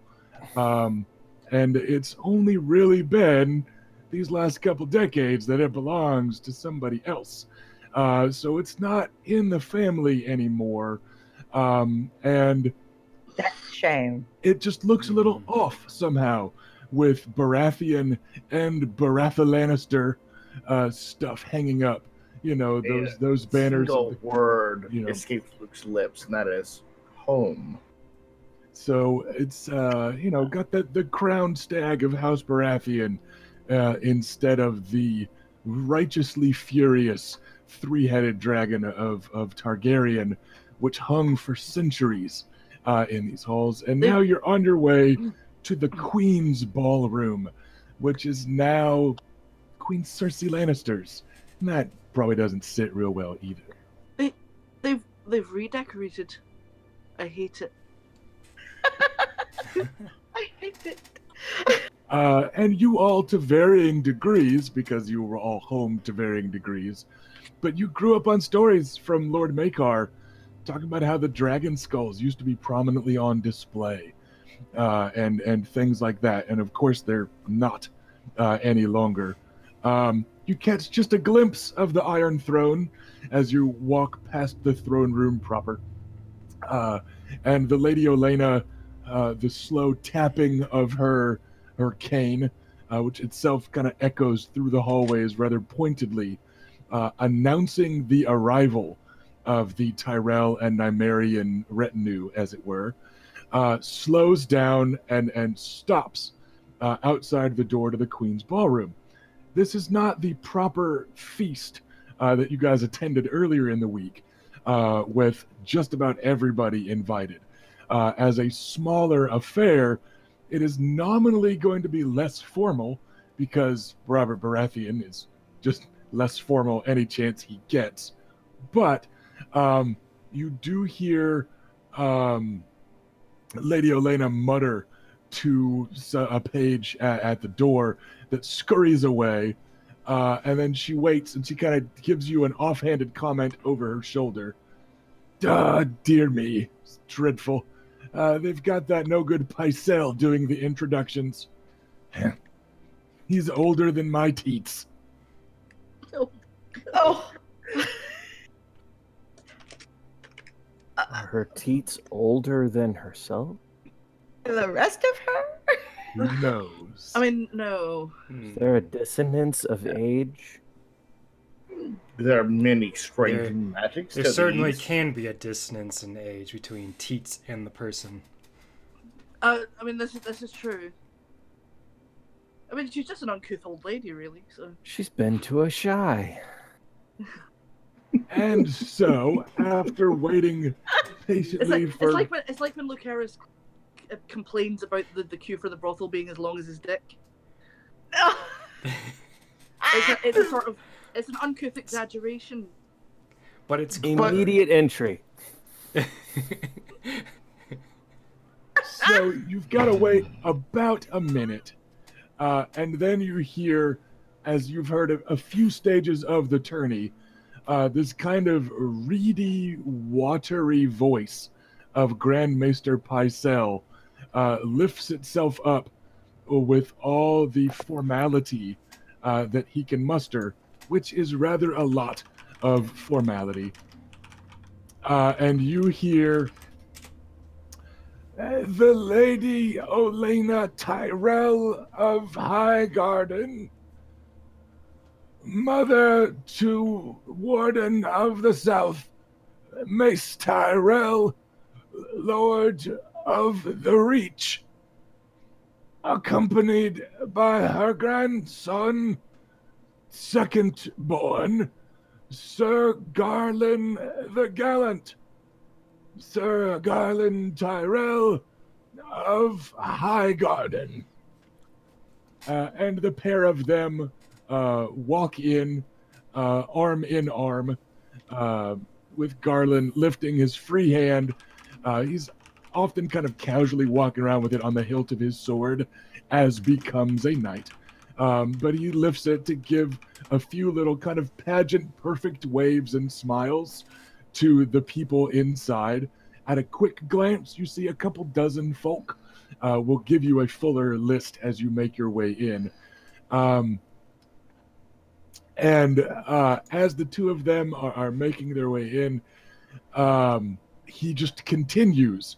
And it looks like he's introducing the last batch all in one go. And you see that Lady Olenna and Sir Garland are making their way through the Queen's Ballroom towards the royal table, where you see King Robert on his feet and kind of gesturing for them to come on up and that sort of thing. So it looks like you're just going to be expected to follow. But you hear the reedy voice of Grand Maester Pycelle raise itself again. He goes, "And from Wyvern's Rest, the seat of House Nymerian in Dorne, unaccompanied by the Lord Maekar Nymerian, and in his stead his granddaughter, the Lady Rhaena Nymerian, and her twin,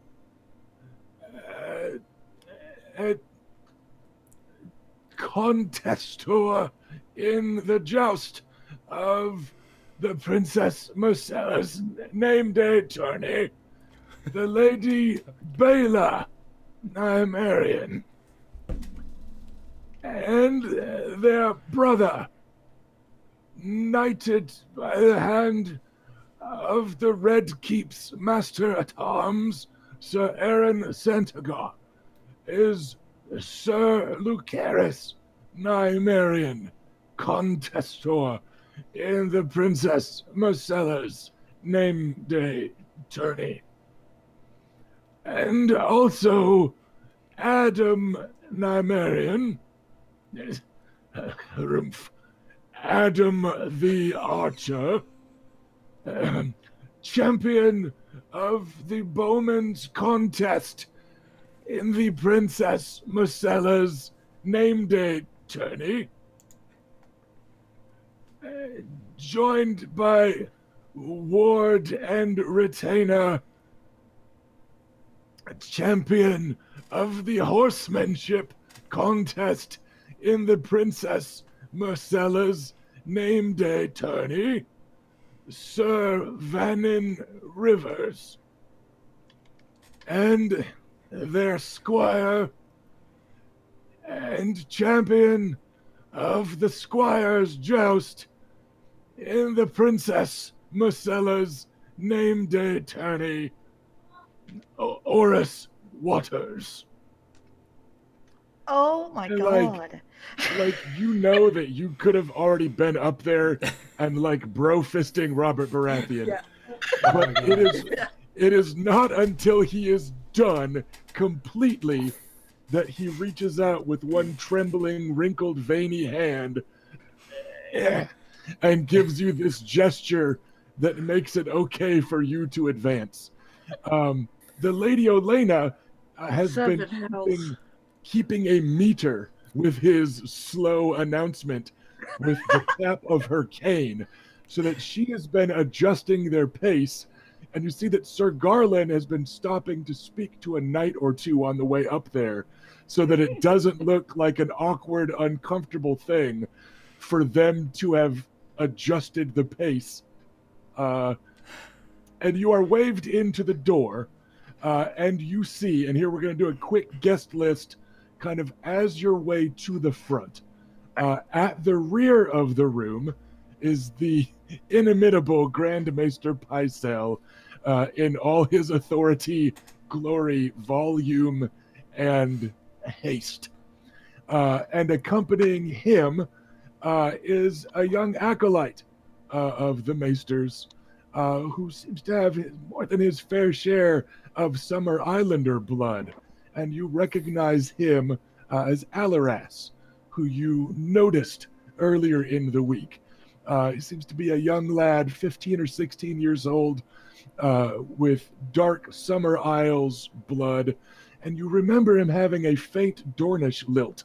And he is standing a step away from Grand Maester Pycelle and shuffling through an assortment of papers and offering them to the Grand Maester, yada yada. Seems to be kind of squiring for the Grand Maester in a way. As you clear the doors, Bela, you can't help but notice Sir Meryn Trant standing in his gold and white lacquered armor, helmet on, which is kind of a signifier that Kingsguard is on duty. So just to one side of the door, stand there with his hand on his sword belt, and his free hand kind of thumb tucked in. Battery low. Sword belt right next to it. Just impassively but balefully glaring at you on one side of the door. Bella, get closer, you can see your necklace. Charging battery. But And- subtly. And Sir Vannon, you can't help but notice on the other side of the entrance door is the similarly attired and similarly glaring Sir Boros Blunt of the King's Guard, with his arms openly crossed across his ample chest, because he is a big-boned guy. He's not just got a belly on him, he's a big dude. And he's just openly arms crossed, and you can just barely make out a sneer, as though he's the one that won your joust, as you come walking in. So you see the pair of Kingsguard that are helmeted and kind of on duty. What's his last name? Blunt. Then he did win the joust. He wins everything. Bastard joke, not very funny. It's all right. We've got also kind of milling around towards the far end of the room, which is a vague signifier of social standing. The closer to the king, the better, even at this sort of feast. But you guys make out a grizzled, sort of mercenary sort that you've seen around before, and you've heard of him this week, particularly in preparation for the melee, with some of your asking around. It's Lothar Brune, of the Brunes of Brown Hollow, which is just a knightly family. They're not even a full-on noble family. But he is wearing what looks very clearly to be like a sellsword's finery, right? Like it's his good outfit of traveling clothes. There's just like one spot that's patched, and that sort of thing. So it's traveling clothes, but they're cleaned. He has cleaned himself up. He looks freshly shaved and bathed and that sort of thing. And he's got a small patch on his shirt, which may have genuinely started as just patching a hole in the shirt, that does have the bear paw sigil of the Brunes of Brown Hollow. But you remember, he's not even a knight. He's just not even really a hedge knight. He's below hedge knight status. Free rider. But, he's here for the melee, and King Robert's here for the melee. So it's apparently enough, but he must be a swordsman of some repute, and a fighter of some valor to get this sort of invitation. It's King Robert, so it's not unusual for him to invite good brawlers that aren't necessarily highborn. And then, not terribly far from him, sitting a few seats away at a table, you do recognize Maya Stone. And she has been cleaned up, which you suspect was probably rather resentfully. Her hair has been trimmed. It was shorn kind of sloppily before, in a "this is cut enough to be out of my eyes" sort of way. And now it's kind of what we would consider a pixie cut, where you can at least tell it's been done on purpose. It's still a little scandalously short on a woman, but it has been cleaned and trimmed and styled and that sort of thing. And she's kind of the next lowest born. And she's gazing a little bit wistfully at the next seat over, who you'll recognize her friend, and the start of a proper kind of regional contingent. It looks like there's a fair number of Vale folk in attendance tonight. And she's sitting near her friend, the Lady Miranda Royce of the Gates of the Moon, daughter of Lord Nestor Royce. And you remember they were hanging out and socializing quite a bit prior to the horsemanship contest. Seated near her and laughing at some joke that has the Lady Miranda jiggling in a fashion that's rather pleasing to the eye, and that she seems to be quite aware of, is Sir Brendan Tully, the Blackfish, currently serving as the Knight of the Bloody Gate, one of the most renowned fighting men and retainers of the Vale, despite, of course, being a Riverlander by birth. but he still seems to be hanging about with some of that Vale contingent that arrived a little bit late and met up for the horsemanship contest. Seated near them and pointedly not looking towards the lower-born half of the table, as though perhaps he's avoiding someone's gaze, is young Michael Redfort, a squire that you may recall from the Squire's Joust the other day. And he is pointedly listening in to his knight, Sir Lynn Corbray of Heartsholme. He is resplendent and yet somehow still sinister in the black, white, and blood red of House Corbray. Their sigil is a trio of ravens with hearts in their claws on a white field, and he runs this kind of monochromatic look where he's just wearing whites and blacks except for splashes of blood red here and there. So like he's got slits in his sleeve with like red silks kind of leaking out through the black of his top, that's right. So some red accents here and there. And he's got Lady Forlorn off his belt and leaning against the table right in front of him, like it's ready in case he needs it to cut his meat or just kill somebody. Wait a second. I could have brought in my Valyrian steel weapon to this. Not your spear necessarily, but you guys can all have swords, as long as it's something sheathed and at your side, and kind of a sign of knightly stuff.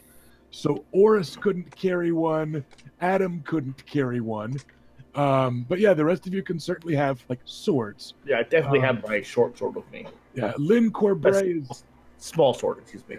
I gotcha. He's kind of flouting the custom by not still having it at his belt, because that's kind of the custom, is that a knight is expected to go armed. And he's kind of pointedly taken his off and has it there for easier reach, which is a very Lynn Corbray-ish move.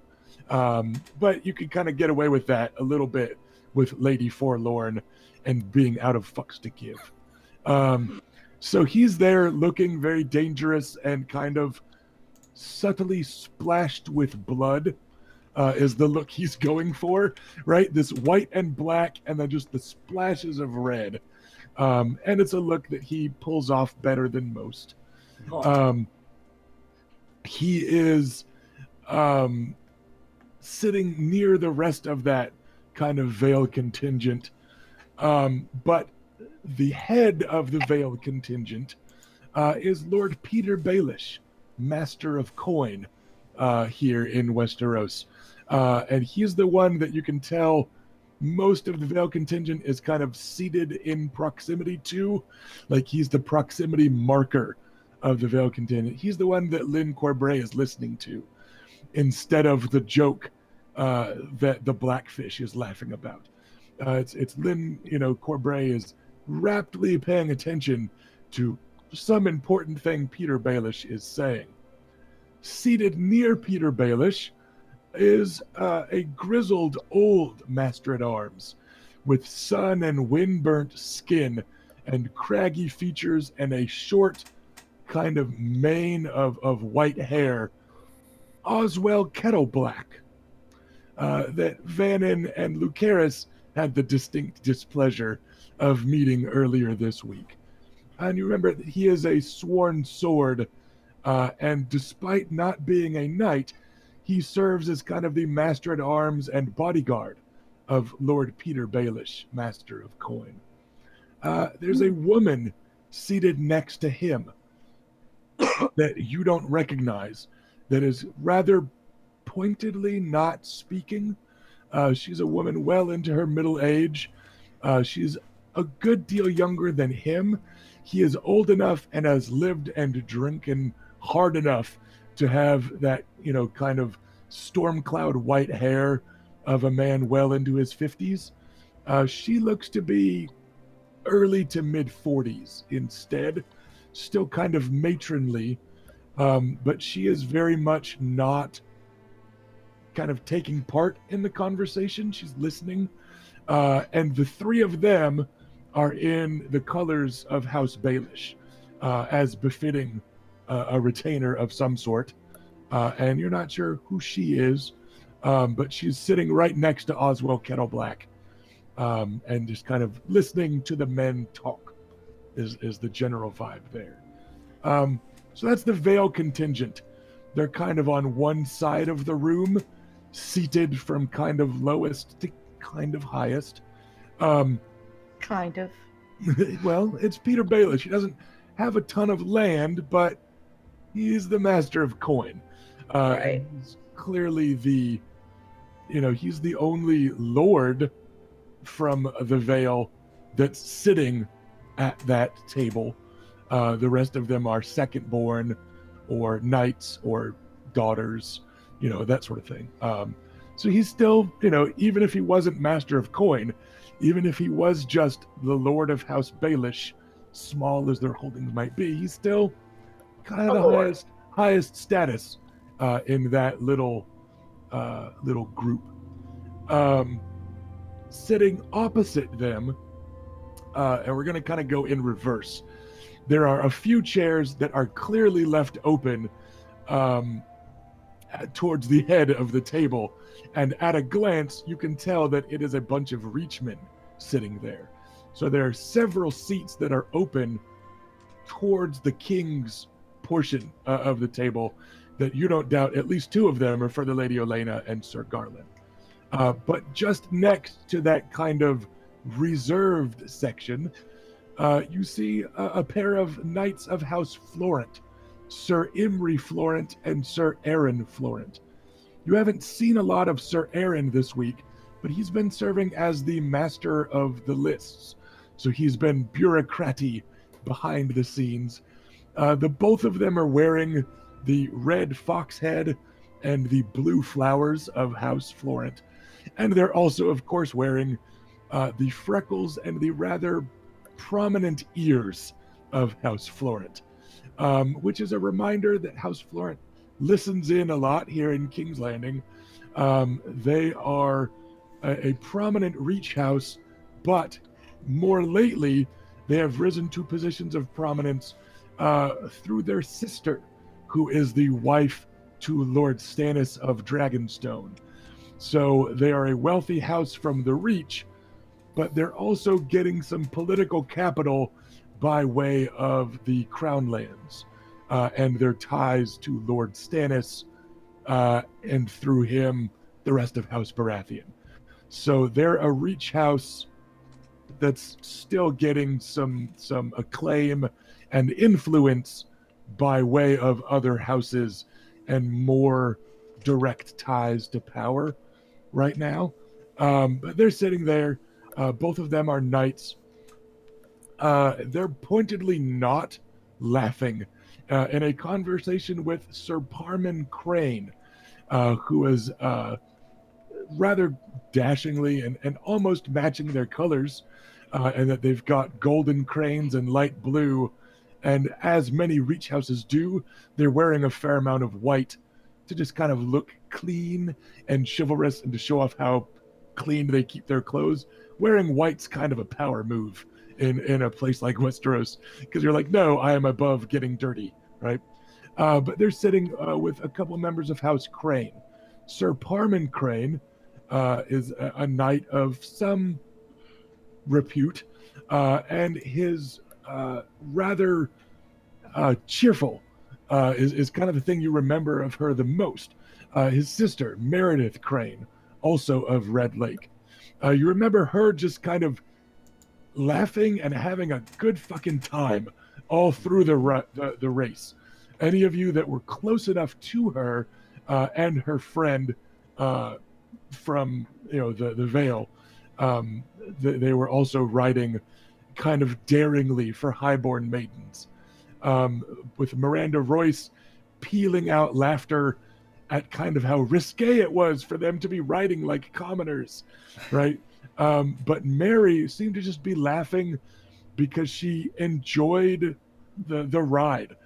She enjoyed racing. And you remember her also commenting about some hawking and stuff, and she was wearing her lucky hawking glove. So she is over there spreading some grace and good cheer among the Reach contingent, which is probably good because they're seated next to a Stormlander contingent. Who did that? And they're kind of opposite one another on the tables so that neither group is seated ahead of the other, because the Stormlanders are, the home of House Baratheon.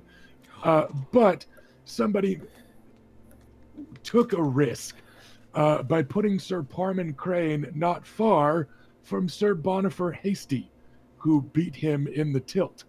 You may remember the two of them went to 7 lances, and then Sir Parman kind of ceded the tilt instead of them settling it afoot to his elder by a generation or more, Sir Bonifer the Hasty. So they don't seem to have like bad blood, but it could have been, right? So they were kind of rolling the dice on that. But Sir Bonifer Hasty is sitting there. One of the things that you lot remember about Sir Bonifer is that he's not always spoken of in Valyrian circles terribly well. He was rather scandalously entangled in a romance with kind of your great aunt. Again, the blood ties are a little fuzzy and interwoven.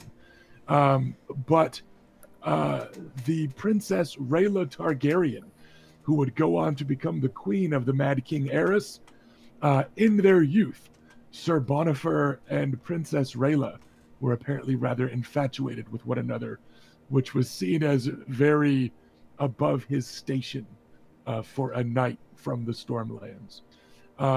And he seems to have quit jousting for quite some time over how the romance was handled.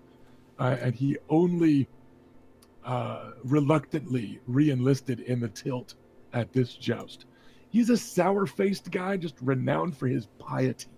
And he looks it. Like, he looks like that level of good company at a feast. Like Stannis. He is a Stormlander renowned for piety and seriousness.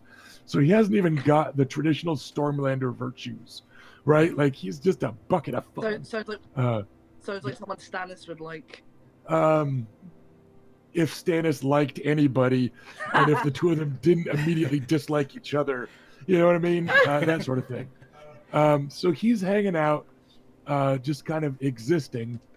But the rest of the Stormlander contingent are some more familiar faces and one ungainly odd duckling that doesn't fit in. Because he's not a Stormlander. And in fact, he's barely even highborn. And that is the physically and socially awkward Langley Woods. The tall, gangly Langley, who is sitting at the lowest end of the table of your lot, currently insisting on pouring the wine for his betrothed, the Lady Marita of Silverstone Keep and House Lucas. So he is sitting next to her and awkwardly fawning on her, insisting on taking the thing of wine from one of the servants that was about to pour it, which he may or may not know is kind of rude, but he's a northerner, so who knows. Sitting next to her is Orton Lugas, who is talking with some of the Florents, no doubt discussing some of the political maneuverings of stuff, because he has expressed some interest in that, but he doesn't have a nose in a book. He can't just ignore everybody in the Red Keep like he can the Green Tree. He does still seem to be talking business instead of having fun. So it's probably him. He doesn't seem to be having a good time. In stark contrast is Sir Nathan Lugas, who is, with startling clarity, trying to flirt with Mary Crane. It's the nickname of Meredith Crane. What a weird combo. Just said something, ride my stallion, something, as she's talking about riding in the horsemanship contest. You pick up on that so subtle bit of yeah, man. debonair flirtatiousness from the already no doubt mildly intoxicated Sir Nathan Lucas, the heir to Silverstone Keep. The Lugai are dressed up, not quite as fancily as you lot, but they are wearing the silver, black, and emerald green of House Lucas, and they've got their house sigil prominently displayed on their, various garments and such. And they clean up. Sir Nathan did shave for this, and he is ruggedly handsome beneath the Stormlander bluster. He's not a bad-looking dude. Welcome back, Ash. Sorry looked about we that. dropped ya. Discord just booted me. Yeah. So those are the tables flanking the center of the room, which leads you towards the royal table as you're making your way up there. And there you see the actual ranking members of tonight's feast. Starting with the Hand of the King and the ranking member of the Vale, Lord John Aaron, who is unfortunately accompanied by his wife, Lisa Aaron, and their young son, Sweet Robin. Does he look like he's about to, become sick and die? Tits out or tits in? Tits are in. The feast hasn't started yet. They're not. He's not eating ahead of everyone else. That would be rude. John Aaron. Good manners, Aaron. Yes, they're controlling themselves. Hashtag teats out. John Aaron, of course, is an older fellow. He smiles often but carefully. The few times that you've seen him with kind of raucous laughter, he does have pretty awful fucking teeth.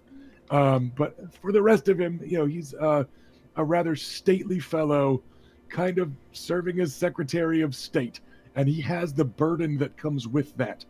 You know that he's a good 20 years older even than, the kind of middle-aged generation of Robert's Rebellion, the King Roberts and that sort. But it looks like being a Hand of the King has been weighing on him. And you're seeing him a little bit closer up than the prayer time, but he's sitting and talking with Lord Stannis Baratheon, Master of Ships and Lord of Dragonstone, head of House Baratheon of Dragonstone. The two of them aren't jesting or laughing because one of the two is Stannis Baratheon. Stannis, of course, Stannis, of course, is all cleaned up and perfectly neatly trimmed everything. He has the same kind of perpetual beard that he always does, that is exactly more stubble than he wants, but not enough to be wildly bearded and hairy and accidentally relaxing even his facial hair, right? It's got that exact look going on. And the two of them, John Aaron and Lord Stannis, just kind of lean together, and you see them nodding towards the lot of you a little bit. They're not like pointing or yelling for the King's Guard or anything like that, but just nodding towards one another a little. And then you pointedly don't notice at the royal table any motherfucking blondes.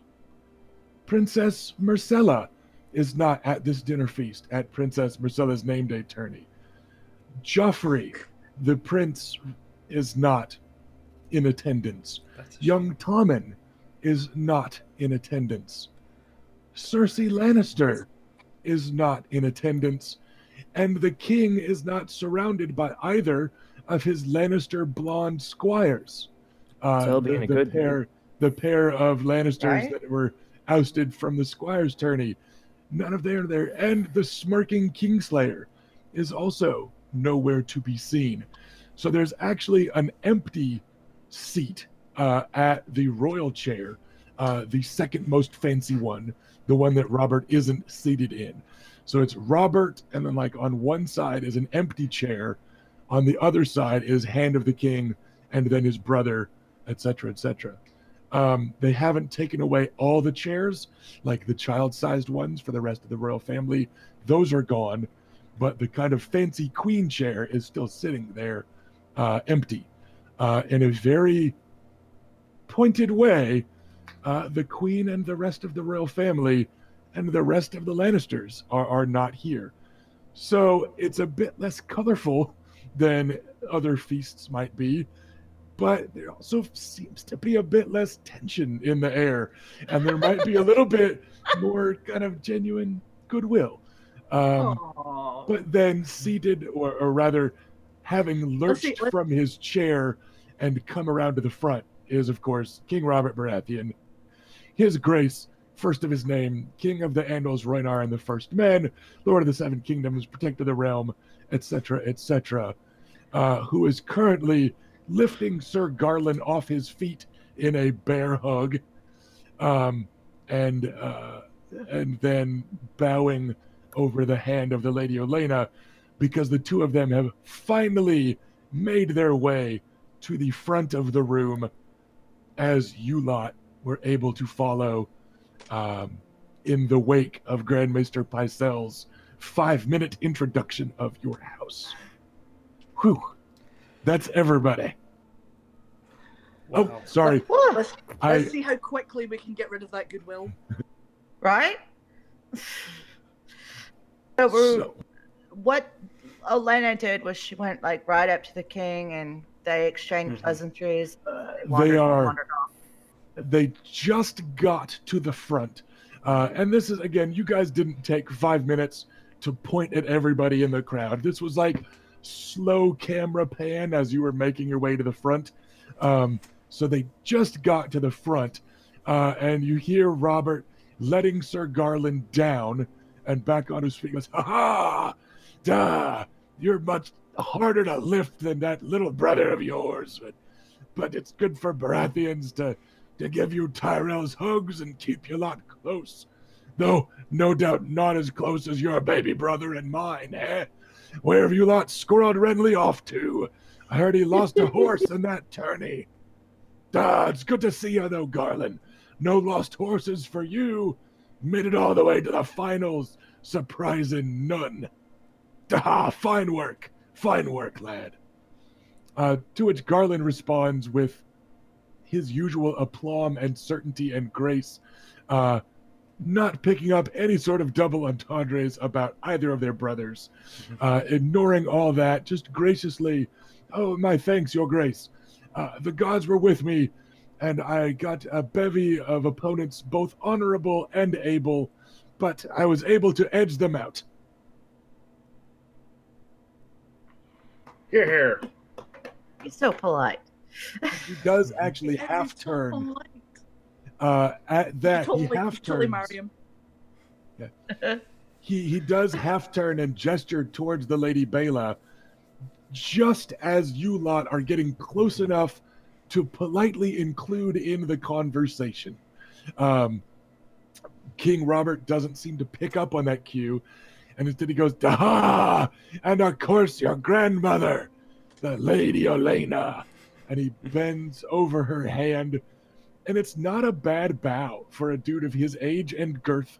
Like he knows what he's doing when he wants to, and he bows over her hand and plants a smooch right on it, and then he straightens up.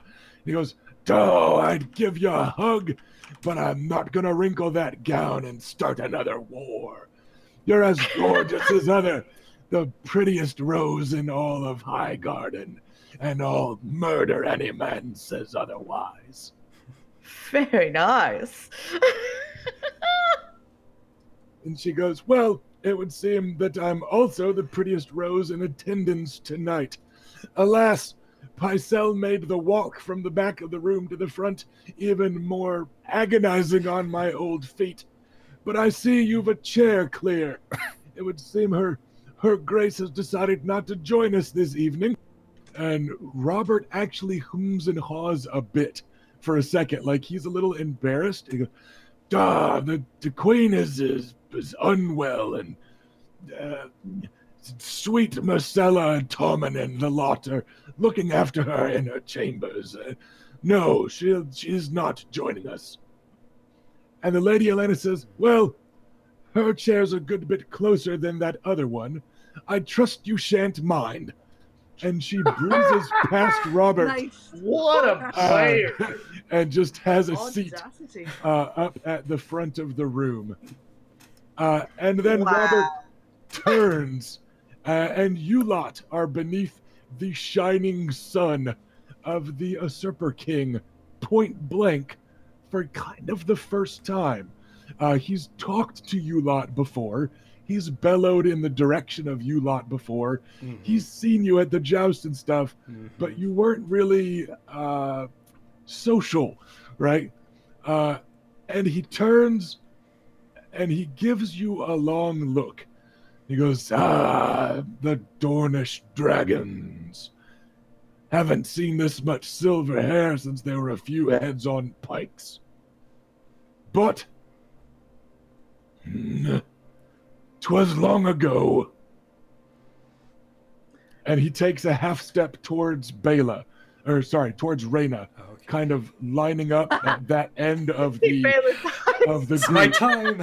You won't be first. And he goes, so, heir to Wyvern's Rest and the elder twin. By it, moments I hear. You've that Targaryen look on you, but you wear it better than most, I suppose. I missed the horsemanship contest. It was a bit too early for me, I'm afraid. But I heard you came in third. Eh? I did, Your Grace. But it was very early. A lucky horse, well ridden. Oh, And he leans over your hand and gives you a smooch. Oh, okay. Nobody tell him I won, because that's gonna get real weird. Weird. The kiss he gives you. And he goes, and speaking of well-bred horses, also well-ridden, oh, Trance Defiler herself comes swaggering into the Queen's ballroom. Bela, isn't it? Yes, Your Grace. Aye, and bigger balls on you than on our Baelish. Come here, you. And he holds a hand out for your hand. I'll put it out. He bows over it and gives you a kiss and a similar pointed look and a bit of an eyebrow arch as he straightens up. Well, tell that Lord Maekar he nearly started another war, eh? Keeping you lot in Dorne all these years and sending us just your prettiest brother instead. We will. And that's kind of to both of you, both Yeah. of the twin. Grandfather knew what he was doing. Keeping Dorne's treasures down there in the sand and just sending us this one. And then he sidesteps to Lucaris. Look at you! Such a grown man, you've gone and let your hair show, huh? Emboldened by the other sandy dragons I see. Could not put one past you, that is correct. I figure we might as well show some unity. Well, your horse is less lucky than your sister's, but I heard you rode it well. You did fine enough in the tilts that I saw, lad. I'm sure Sir Aaron would be proud if he was here tonight. Well, thank you. I hope you'll pay attention to us during the melee. Oh, looking forward to the melee as much as I am, eh? Well, I'm sure you lot'll be hard to miss. I've heard a great many men plan on gunning for your sisters. Be a good lad and keep them safe, if you can keep up. I'll do what I can, sir. Thank you.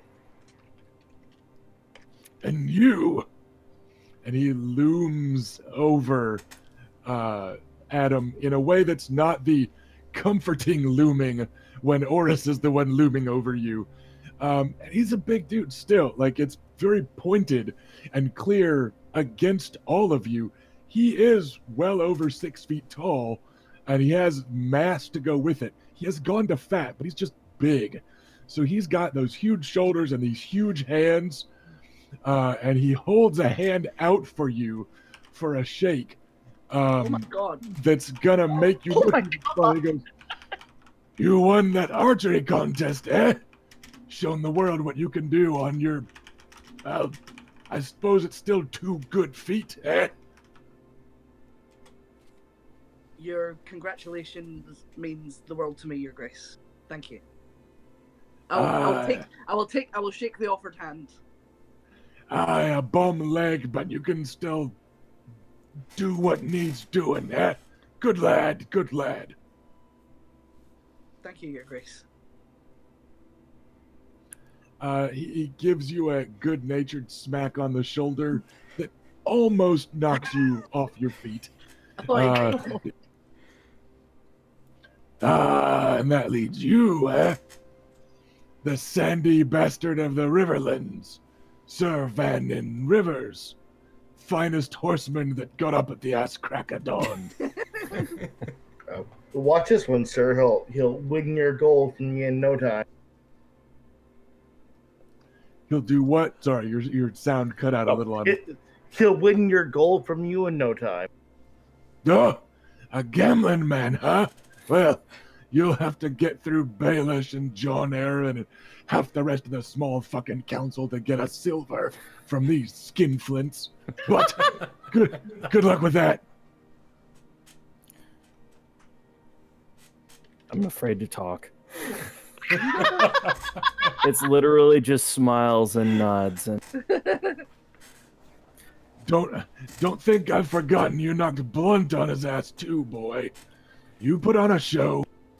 I fear he hasn't forgotten either, Your Grace. He'll get over it. Lord knows he's gotten over enough in his day. Well. Kingsguard, none of them made it into the finals, and you lot are to thank for 2 of them being knocked out. But fair and square, Lord knows they wouldn't give up the bout to either of you without a fight, eh? Yeah, you Sandy Dornish did well enough.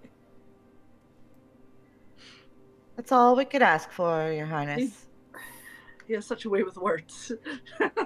And he gives Vannon another hand-crushing shake. This one actually with his normal force in it for other knights.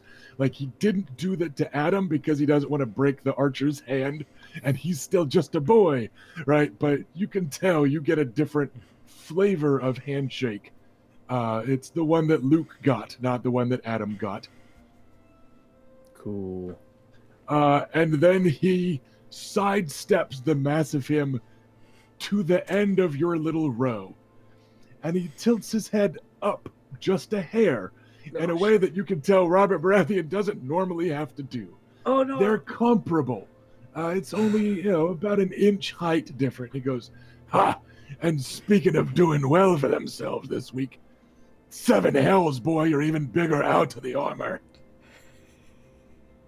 Oris turns and, unabashedly stares at the lot of you with, eyes wide, like a stallion about to panic.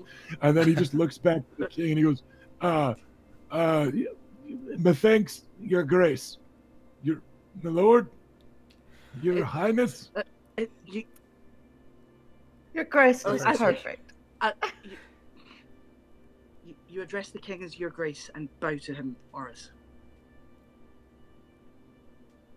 Oris takes a step back so there's room to bow.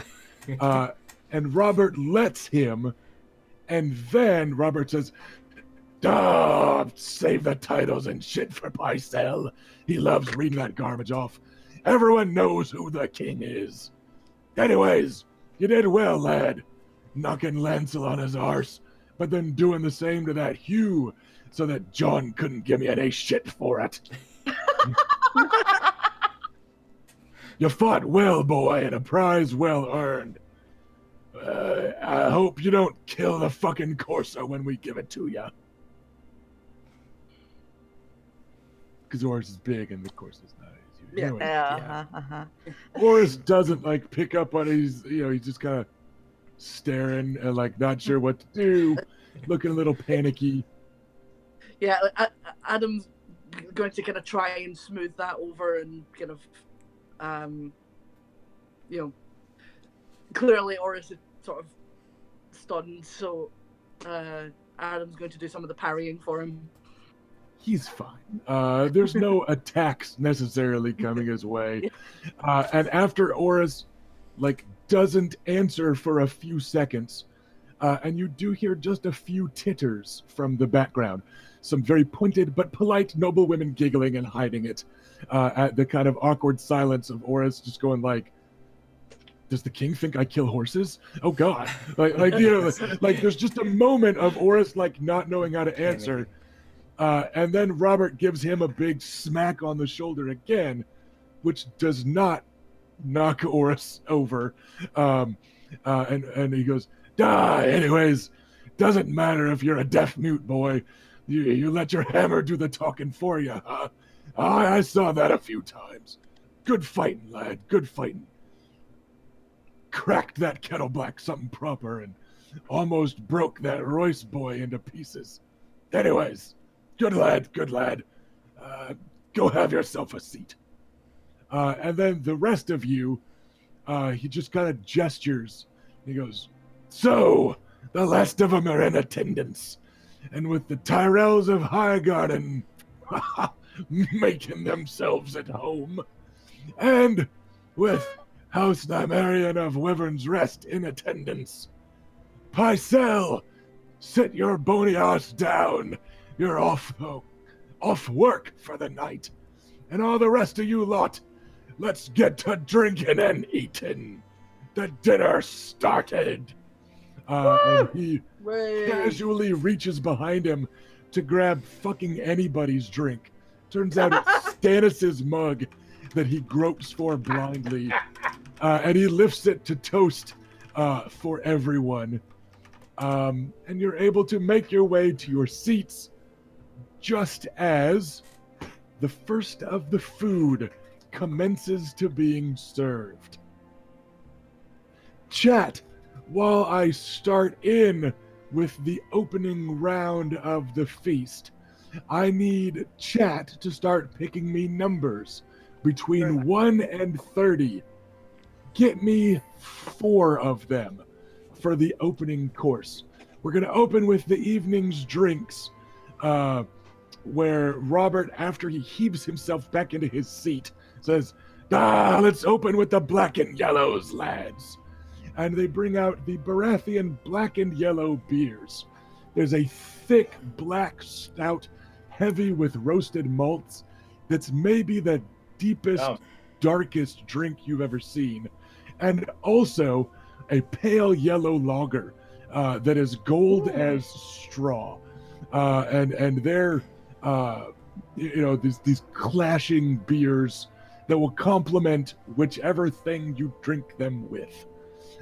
So those are the opening drinks that are just going to be kind of on tap all night.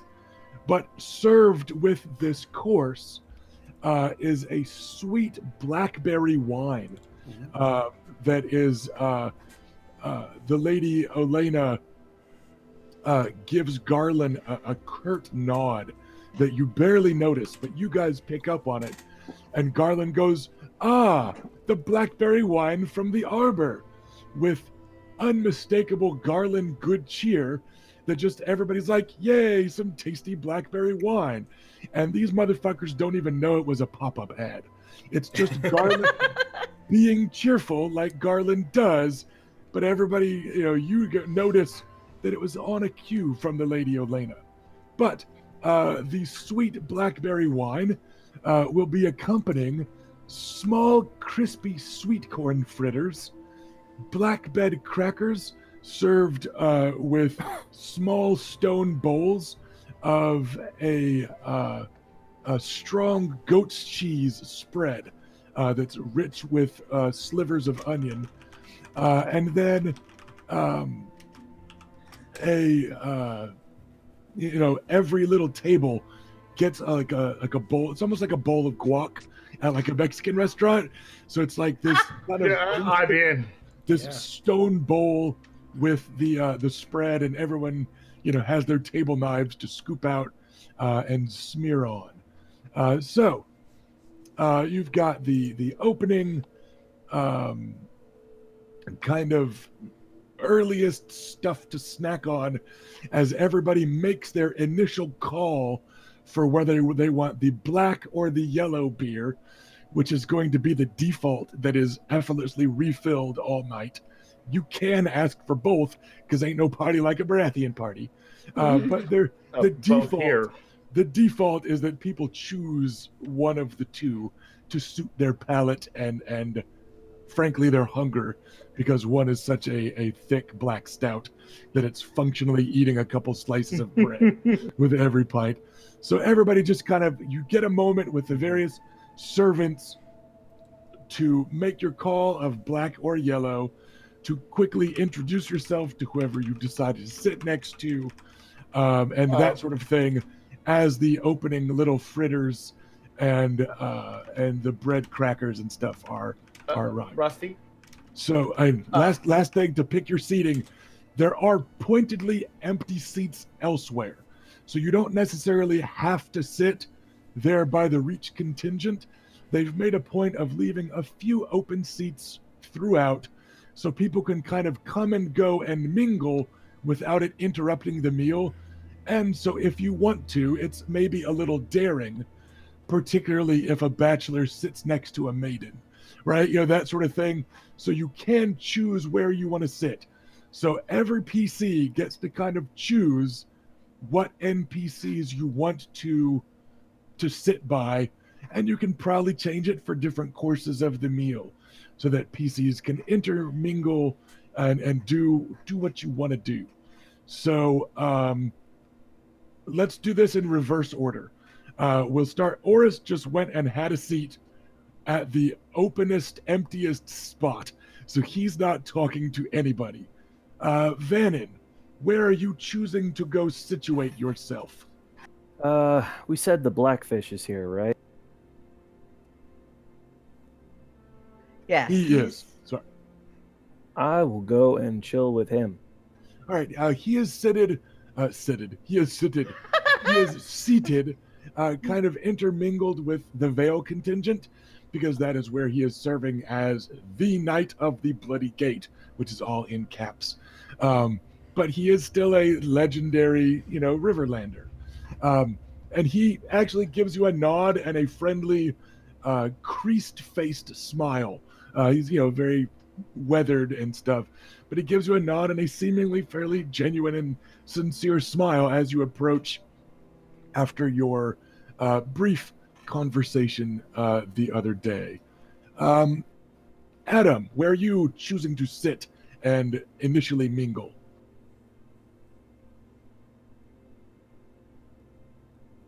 Adam, you're up next. We go ahead and kind of reverse order. There was it all went really, really crunchy, so I didn't hear that. Sorry. No problem. Yeah, we're having some mild tech issues tonight. Sorry, everybody. That's okay. Right. Is this a kind of pick a place and that's it? Who do you want to sit by? Are we going to get to it about? The empty seats are still going to be empty, so you guys can probably move around from course to course. So it's just kind of your starting spot. Who initially catches your eye, for the initial kind of default spots? Oh crap. Can you come back to me? Okay. It is perfectly in character for Adam to stop it. Oh no! I'm gonna ask the chat to help me. Okay. We will cut to Lucaris then, as King Robert toasted you lot with Stannis's beer. Where's Lucaris make a beeline for? Lucaris would like to find a place to sit near both Morita Lucas, and if possible, he'd also like to nod to and give a little flirtatious signals out to the Stone Girl, Maya. Maya Stone. Maya Stone. Maya is kind of on the other set of tables.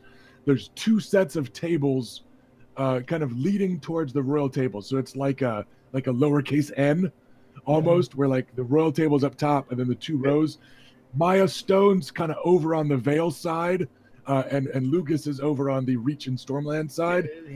He'll sit next to Marita Lucas, but he'll throw the occasional glance at Maya Stone. Gotcha. There you go. That is absolutely doable.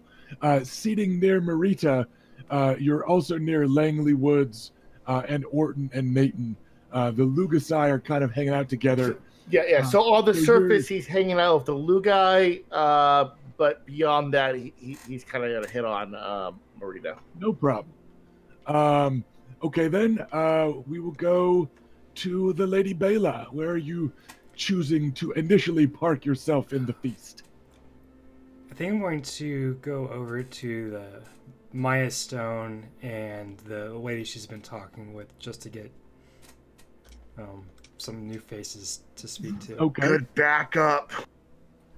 So that is Maya Stone, who is dressed up. She's not in like a gown, but she's dressed much like a squire or another kind of retainer, but she's still in kind of what's considered men's clothes.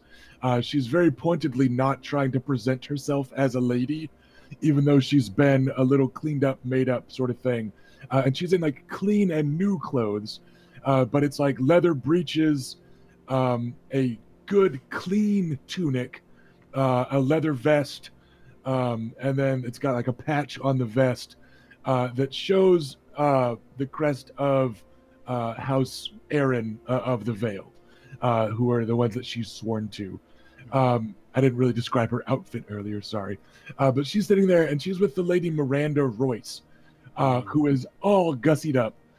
She has her largest assets on clear display, unabashedly so. And she is the Lady Miranda Royce of the Gates of the Moon. She's of an age of you lot, maybe a year or two younger than your average. And she's got brown hair and eyes, short, buxom, and recently widowed. You remember a bit of gossip about that. But yeah, she's hanging out with Maya Stone. You are able to sit with them quite handily. And Maya kind of glances up and maybe brightens up a bit at your arrival. And the Lady Miranda almost does like a fake girl smile your way. That kind of, one pretty girl to another pretty girl. I don't know if you're a rival yet type of look, where it's still very polite and doing the noble woman stuff, but she's not, you're not sure how sincere her smile is kind of your opening intro there. Does that work? Yes, but here's an idea. Can I spend a destiny point to improve her disposition towards me by one step? Which of them in particular? Miranda. Yep. All right, then. It is duly noted. Because, yes, you can. Now, it's still that kind of wary, highborn lady smile where you're not real sure. Don't leave a guy hanging. But it is duly noted in the literal sprawling 3,200 word document of notes. All right, then. Lady Reyna, where are you choosing to park yourself?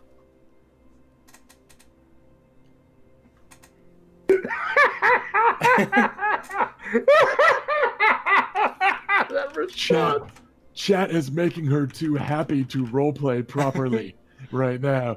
She's not in a Reyna mood because she's having fun. I imagine her going to sit back down and everybody's just off doing nonsense. So So, Raina, where are you going? I am actually going to go with Bela because I think young Mary is a good contact to cultivate. Young Mary is a different contact to cultivate. That is she's the lady. what I'm going to aim for. Okay, yeah, that is the Lady Miranda Royce. Mary is the nickname of Meredith Crane from The Reach.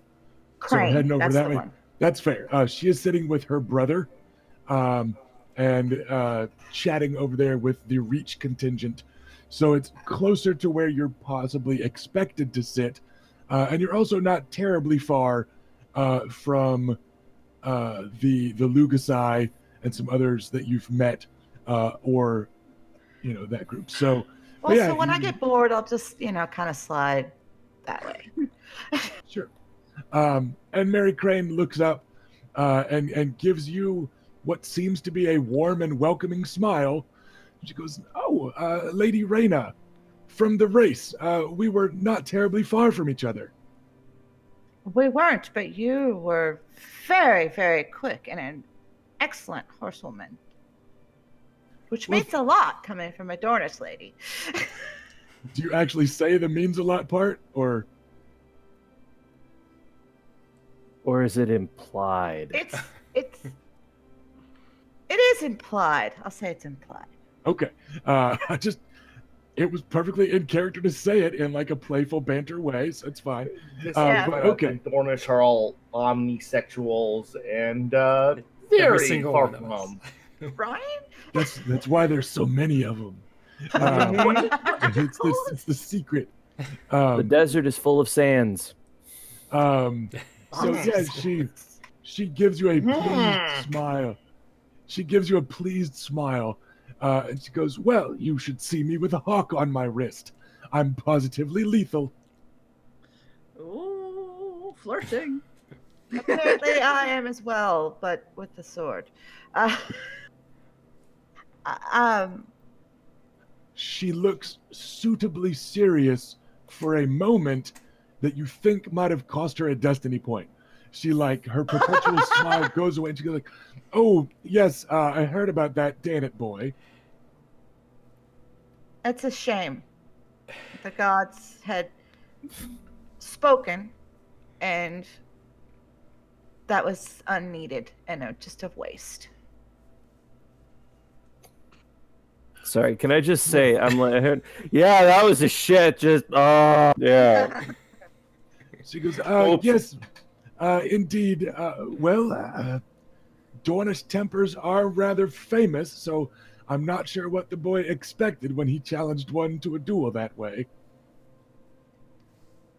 I think he expected me to be defeated. Men often underestimate me. Well, certainly it's what he was hoping for, I don't doubt. But yes, of course, his passing, very grave. So unfortunate. Which means we are out of time. Adam has to make a call, or he's just going to be that gawky kid standing there too long, and then the anxiousness will spiral from taking too long to choose. So every now and then, when Adam looks up, Luke is motioning him to join him. So, Adam, what was the fate put upon you by chat? What do we got? Right. Okay. Well, the chat were given the choice of low danger to high danger of Orton Lugas, Oris, or Lincor, and Felicia got in first. So Adam is going to go and sit with Lynn. Because trouble. Because she wants to see some trouble, and well, I mean, it might be very short-lived. Adam is feeling very brave. So might Adam. It's just but Adam has a burning question to ask, and he's just gonna get it out of the way. All right, did I miss here, or is Adam coming to sit by Luke? No, he is coming to sit by Lynn Corbray. Oh, which okay. is kind of the other end of the veiled contingent. It's at the same table, but yeah, kind of the other end of it. I guess I'll give Luke I'll come to you in a minute, kind of gesture. Because I Um, know he'll want to talk about girls, and it's horrifying. Yes. Girls. I'm Just talking about awful. boys. If you're into Yeah, that, girls. tell me. I'm a good brother. so You're such a good brother. It's just just not the type of brother that Adam needs right now. yeah, Wants. just- He you're may just- not. He it's- may not it's want not- it, but I think he. I'm the needs brother he Yeah. needs, not- not the one he deserves or something. It isn't Luke's fault that he's a raging heterosexual. Luke is a raging all sexual. We don't hold Okay, it that's against him. that's all right then. It's just he's mostly talked about girls, so He Right. just assumes that's the tragedy. Is that it it was wrong of me to assume. I'm sorry. The sordid details of the sexual preferences of House Nymerian are, as a group, only known to the GM so far, but a lot of them just haven't come up in game. But we are not a heteronormative party any more than we are a heteronormative group of players. So without spoilers, that's all we're going to go with for now. But Okay. as Adam is approaching Lynn Corbray, Lynn Corbray is leaning over and kind of talking to the off-panel Peter Baelish, but seated right next to Lynn Corbray, and as such, in looking in your direction, you see young Michael Redfort, who's got one of those black bread crackers with the goat's cheese and onion spread on it halfway to his mouth, and he stops and it like crack and it breaks and it drops as he like gawks at you coming towards them, and he leans over and kind of elbows Sir Lynn, and it's like Dornishman. You hear mutter Dornishman mutter, and Sir Lynn Corbray rearranges himself in his seat, pointedly looking very languid and deadly, as he lifts a finger towards Lord Baelish and kind of turns away from him to very pointedly show that he is not threatened by you. He leans away from Lady Forlorn and casts one black leather-clad leg up on the armrest of his chair and kind of rests his knee on it and gives you an appraising look. So, Rusty, And Adam passes Rusty. clean to. now, Rusty, you're a bad man. now he's doing this because Sir Lynn Corbray is the Yeah. shatterer of the Dornish lines and the killer of your, I think, second cousin, very famously, and now some upstart Dornish lad is limping at his table, interrupting his dinner, and he's like, maybe this Archer kid thinks he's hot shit. I've got to make a big show of not being intimidated. So I love that. that's Adam why is the he's least doing intimidating it. person ever. Fuck them all, Adam. Yeah, but Uh, here's Adam, like There's an instruction solid I can get snake behind. voice. You know, I want to Sorry? shatter your line. So he makes David this, lines it up below, Adam.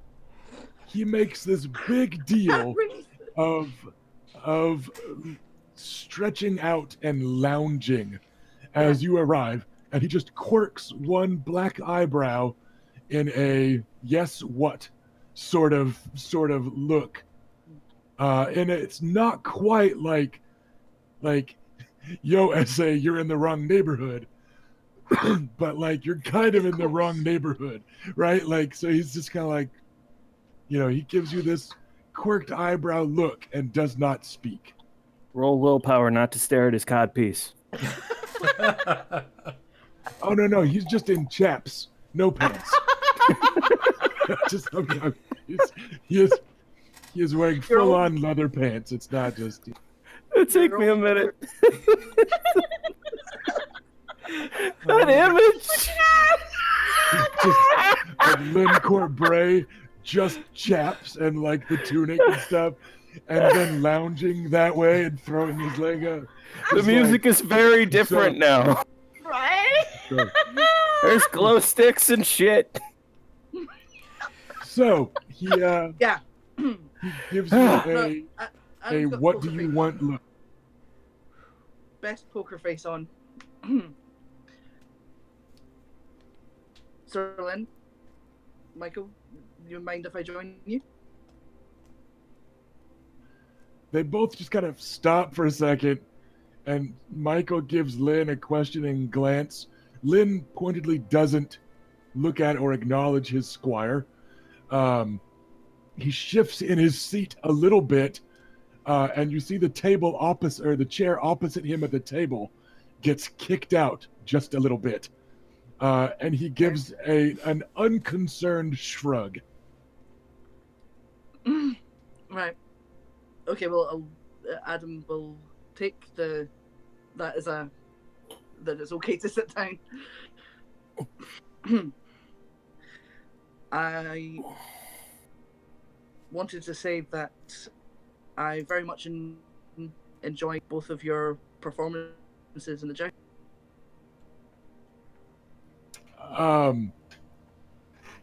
You see his expression turn to a practiced glower. And it might be because both of them ended up losing in the joust, and that would have been a power move opening as a start to insulting them. So his expression turns back to kind of guarded instead of idly curious. Yeah, doesn't. Cause Adam's awkward as fuck. He'll immediately have to follow that with like, I'm serious. I'm not trying to be funny or anything. So yeah, he just kind of gives you this glare. He doesn't respond, and he also doesn't seem to soften at your adorability the way your family does. It's a sign of weakness. Yeah, no, Everybody that's totally should. fine. Yeah, he just still kind of looks like expectantly at you. Sure. I hope this won't be taken the wrong way, but I couldn't help but notice a certain energy after the joust with Sir Garland, and I have a curiosity that if you would be amenable to indulge. I'm curious. You seemed it seemed very personal, and I'm curious as to what your history is there. Oh no, dear sweet boy. It was just the very opposite of personal. And he kicks his leg off and kind of leans forward and reaches, but slowly enough that it's clearly not a threat, reaches out and kind of creepy bad guy caresses the hilt of Lady Forlorn. Not quite a threat, not quite suggestively, but he is kind of running his hand along the hilt of his sword. And he goes, "Oh, it wasn't personal at all. Lady Forlorn doesn't care who she drinks from. It's just that anytime I draw her, she gets terribly thirsty. So she and I were disappointed, and here his gaze flicks past you to the Reach contingent, and he glares at Sir Garland, and he goes, she and I were both just disappointed with Garland refusing to accept our challenge in the spirit of King Robert's tourney. It seems that Lady Forlorn won't get to drink until tomorrow." But forgive me, I have never owned a Valyrian weapon, and so I'm ignorant of its unique characteristics. But is it not the wielder who chooses to draw it? Oh, this isn't any old sword or any old Valyrian trinket. Everyone knows of Lady Forlorn.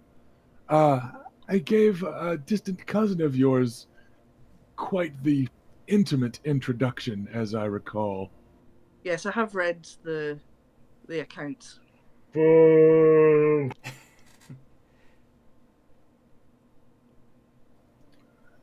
She's a special blade with special desires.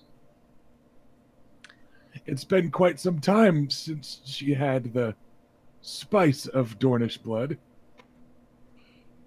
And Bela, his kill him, fingertip kind of taps the tip of the hilt, the way Doc Holliday tapped his grips right before drawing in Tombstone.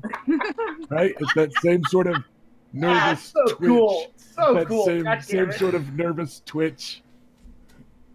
Bela, Like kill him. everybody knows what that looks like.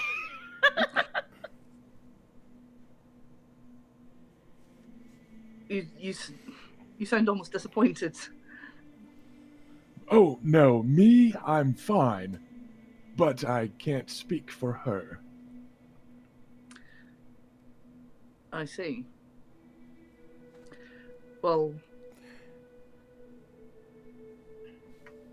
that's all right. The king's peace does maintain us for now.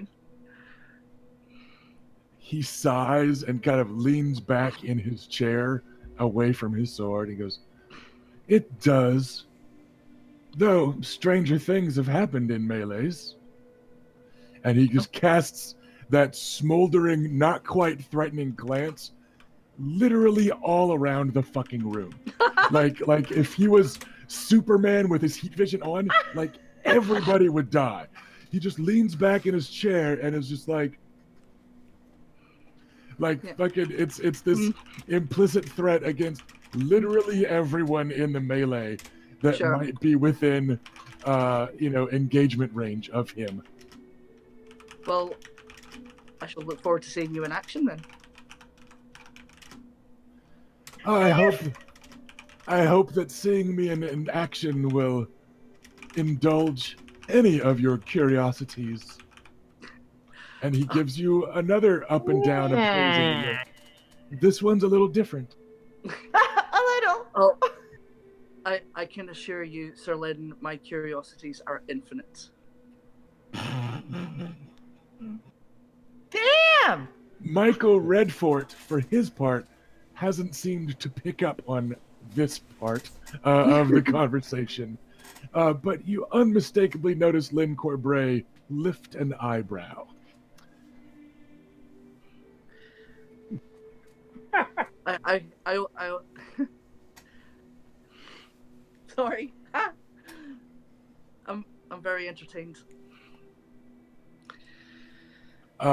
We will let that moment of conversation fizzle as everyone got some initial stuff in, because we've got to play with chat's numbers a bit. I'm going to skip over this 8 that we started with for right now because it was Sir Lynn Corbray of Heart's Home. So we're not going to jump right back to him. The other Corbraying I'm not Part 2 done with him Corbray yet. harder. Oh, Adam's not done with him. Yeah, I didn't think so. So we're not gonna kind of artificially stilt in the potentially planned Lynn Corbray encounter, because that's what I've done with this list of NPCs. Is kind of maybe a thing happens for each of them depending on how the rest of the night has gone. So we're gonna skip the 8. We aren't going to skip the 2, however. As each of you are getting settled in, everybody at these sorts of feasts kind of keeps one eye on the royal table, because the dinner proceeds at the pace of King Robert Baratheon, first of his name, title, and his notable appetites. The royal table is kind Real of quick, Rusty. Yeah. How obvious is Adam's flirting with the Corbrays? Well, you are at that table. You're probably a good 12-ish feet away, 10, 12, 15 feet, with some other conversations between you. I have pretty good perception, so that's why I asked. There's kind of an artificial split right around Michael Redfort, who is staying kind of half-seated with his back towards your half of the Vale contingent. He's kind of pointedly paying attention to his betters instead of his lessers, in a way. So there's kind of this artificial breach in the veil stuff right around there. So you're a couple seats away from that. But so with one eye you know, on what I'm doing, the other is paying attention to this nonsense. Yeah. You certainly can tell Adam is there and they're talking and like nobody's stabbing anybody, so like things seem to be going well, but you might not have any idea of just how well. Okay. Yeah. So how focused I am on that versus the other thing is basically going to depend on how receptive the women are, I guess. Yeah. And again, you guys just kind of got there. It's been the first minute or two. Okay. Nobody's tossing their panties your way just yet, or anything like that. But we'll be coming back to. Okay. I want to give chat their interactivity. Good. Yeah, fine. At the royal table. It's hard to miss Lord Stannis Baratheon, Master of Ships and Lord of Dragonstone. He is not with his wife. His wife and daughter have stayed on Dragonstone. So he's spending most of his time talking to Hand of the King, Jon Arryn. And you lot, with the wary eye out that you tend to keep about these things, you do notice that the two of them are now kind of pointedly looking at and talking about Oris. There's partially no mistaking it because of your high group awareness rolls. And it's partially because Oris is kind of sitting by himself. Like, he's only like a seat or two removed from anyone else. He didn't like sit at the far, empty, open part of the table, but there is like an empty seat in each direction around Oris. So it's just kind of easy to spot. They're not acting on anything. You can't really make out what they're saying because none of you are at the royal table during this part of the feast or anything like that. But it's just kind of some unmistakable attention. They're not yelling. They're not glaring. It's not like a vocal or strongly gesturing or dark features type of conversation. Just kind of acknowledging nods to one another and then a little chatter. And you know what I mean? So it's nothing real big. It's not a terribly expressive fellow, but it's just something you kind of notice from the two that was chosen. Then we had a 27 jumping towards the back. Excuse me. Allergies have been freaking awful this week. The 27, the way that Vannon is sitting and speaking with kind of his half of the Vale contingent, where he and Luke kind of settled with the cheerful group in the Vale, with Miranda Royce and Maya Stone, and their kind of perpetual escort / shadow / chaperone / friend, the Blackfish. You look past the Blackfish, who seems absolutely unconcerned about where he's seated in terms of pecking order. He's the motherfucking Blackfish. He doesn't need what seat he's in to tell him he's the motherfucking Blackfish. So he actually left the higher ranked seat in a loose, unofficial way, is the open one. So to converse with the Blackfish, you're actually looking past the Blackfish towards the entrance, and you see Boros Blunt trying to just fucking stare you down. Like he's in his helmet, and he's still just glaring at you like you were right there. And you can't miss it, Vannon. It's just, he's not quite like, he's not quite like one of the Frey boys trying to intimidate you from across the room, that like childishly, but he's very pointedly like, if nothing else, like not doing his job as a Kingsguard by watching the rest of the room. He's just fucking glaring straight at you with his arms still crossed as though you have any reason to give a fuck. Like like an angry jock at lunch in high school who's staring daggers at someone across the room, but he can't just randomly run across the room and pick a fight or what, you know what I mean? So it's this weird kind of hollow disapproval of him just fucking glaring at you in a way that he seems disappointed that you're not rising to the bait and running across the room to pick a fight. It's just this fucking hollow, clear glare disapproval. Also, as though he's not mad at you for whooping his ass once already. That's the other thing that makes it a not terribly intimidating thing.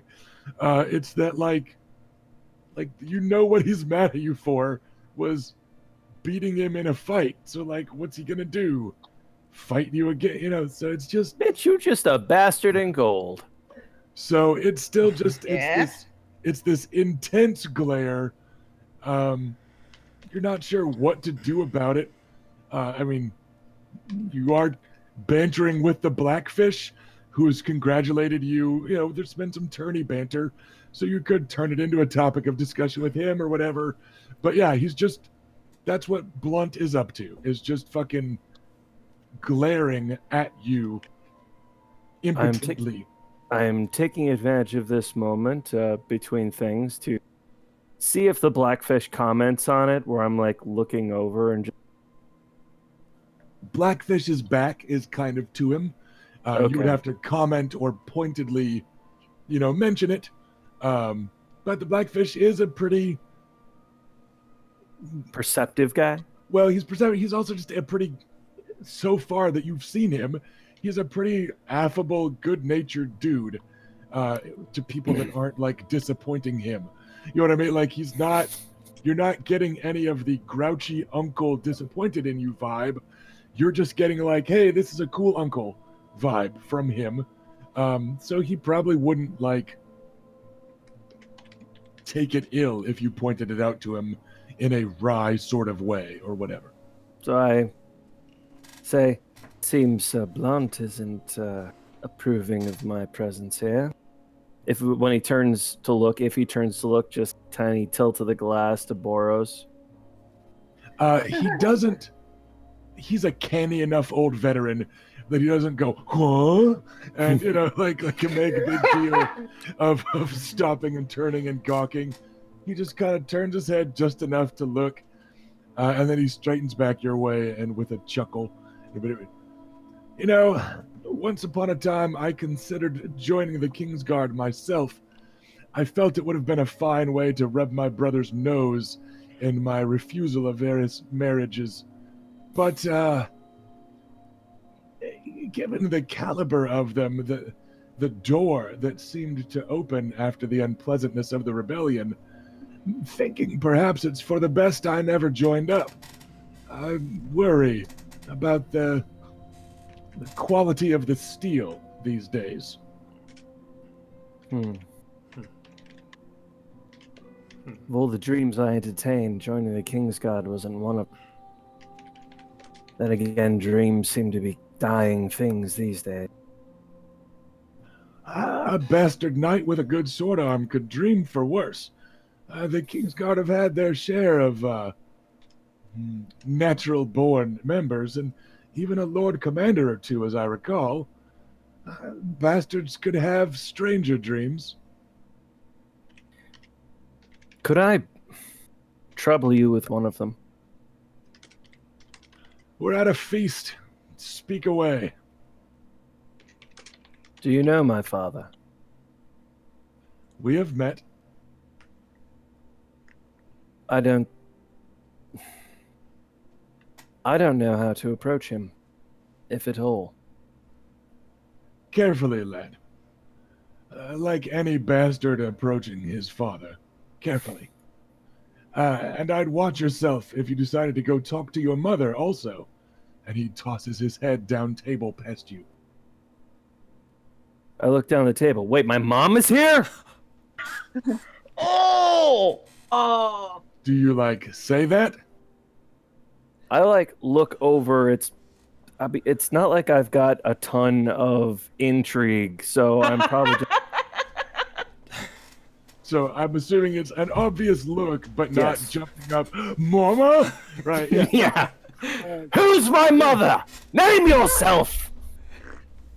He nodded quite casually towards the woman sitting next to Lord Peter Baelish's bodyguard and master-at-arms. The woman sitting next to Oswell Kettleblack.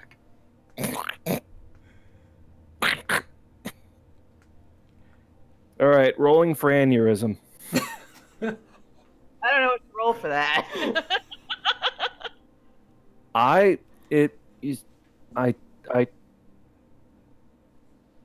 He lifts fair. one white but still thick and bushy eyebrow, and he goes, "Don't tell me no one told you, boy." No. Well, seven hells, I'm sorry you had to hear it from an idiot like me, but yes, that's Maris Kettleblack. Unwise folk call her Maris Kettlebracken.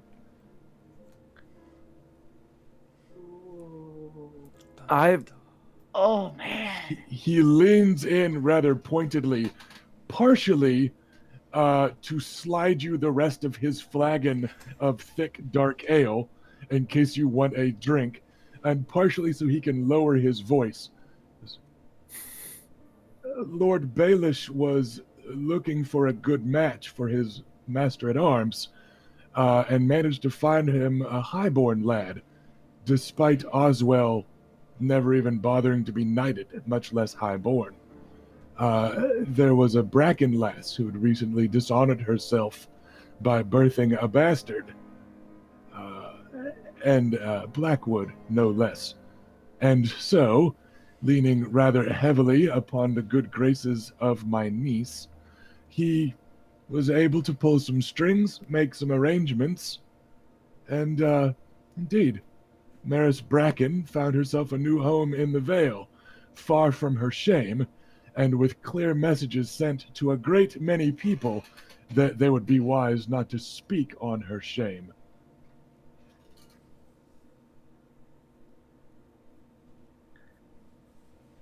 I'm in your debt, sir.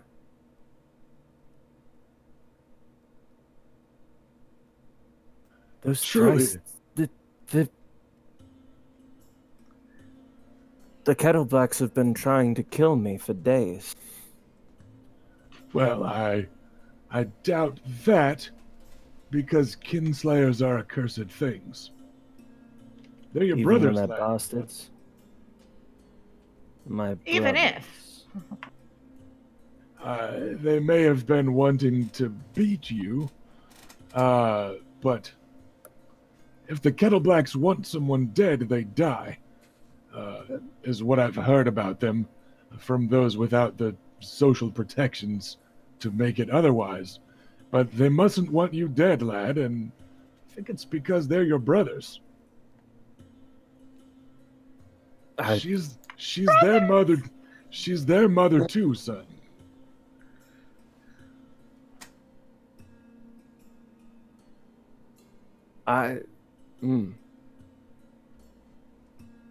He leans back away from you for a moment, not like conversation's over, fuck off, but he leans back and just lifts a hand for one of the servants. He goes, let's refill the blacks and yellows here and bring us some of that Taroshi pear brandy Robert mentioned earlier, if you please. I think the boy could use something a bit stronger. If it could be set aflame, it might quench something in me. oh man.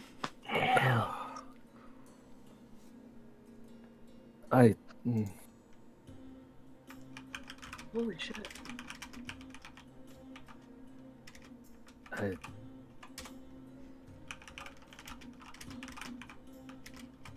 Do we want to call that mini scene for a moment? Sure, yes. I'd It love looks to. like Yeah. Vannon needs some time and a few drinks. Vannon's blue screened. I'd still like to get in a conversation with Lady Olena at some point, but yes, that's great for that. That will do for, and that was not necessarily how I expected Kingsguard Sir Boros Blunt's numerical selection to go, but it's how things happen. And that's what makes this semi-randomness so fun. However, we do still have the 30 from our opening round of hors d'oeuvres. And that comes by way of just after the Lady Reyna settles herself in and gets comfortable and starts in. Are you going for the corn fritters or the black bread crackers with the oniony, cheesy smears? The crackers and the dip. Okay. So just as you're getting started on that, you get a delicate, feather-light, perfectly polite tap on your shoulder. And you turn around and see Acolyte Alaras, the young maester in training. He has the dark skin of Summer Island blood, but you notice a Dornish lilt to his voice, which I'm going to try not to roleplay. I don't like to roleplay accents that aren't potentially mine. But he goes, Lady Reyna, and he's wearing like a light gray robe, which the acolytes wear when working in public. You've seen them scurrying around the healers' tents and stuff. It's a very clear signifier that they're not really maesters, but if they're serving as junior maesters, they still wear it as kind of the uniform. So it's like an undyed fabric that they haven't made maester gray yet, in a very symbolic way. But he's got those voluminous sleeves, and from within the sleeves, he pulls out a small, tightly bound scroll, and he goes, Lady Reyna, I hope you won't mind me taking a bit of a shortcut, but Grand Maester Pycelle bid me deliver this to you at my earliest opportunity tomorrow, and it seems that this evening is an even earlier opportunity. I apologize for interrupting your meal, but here you are, my lady.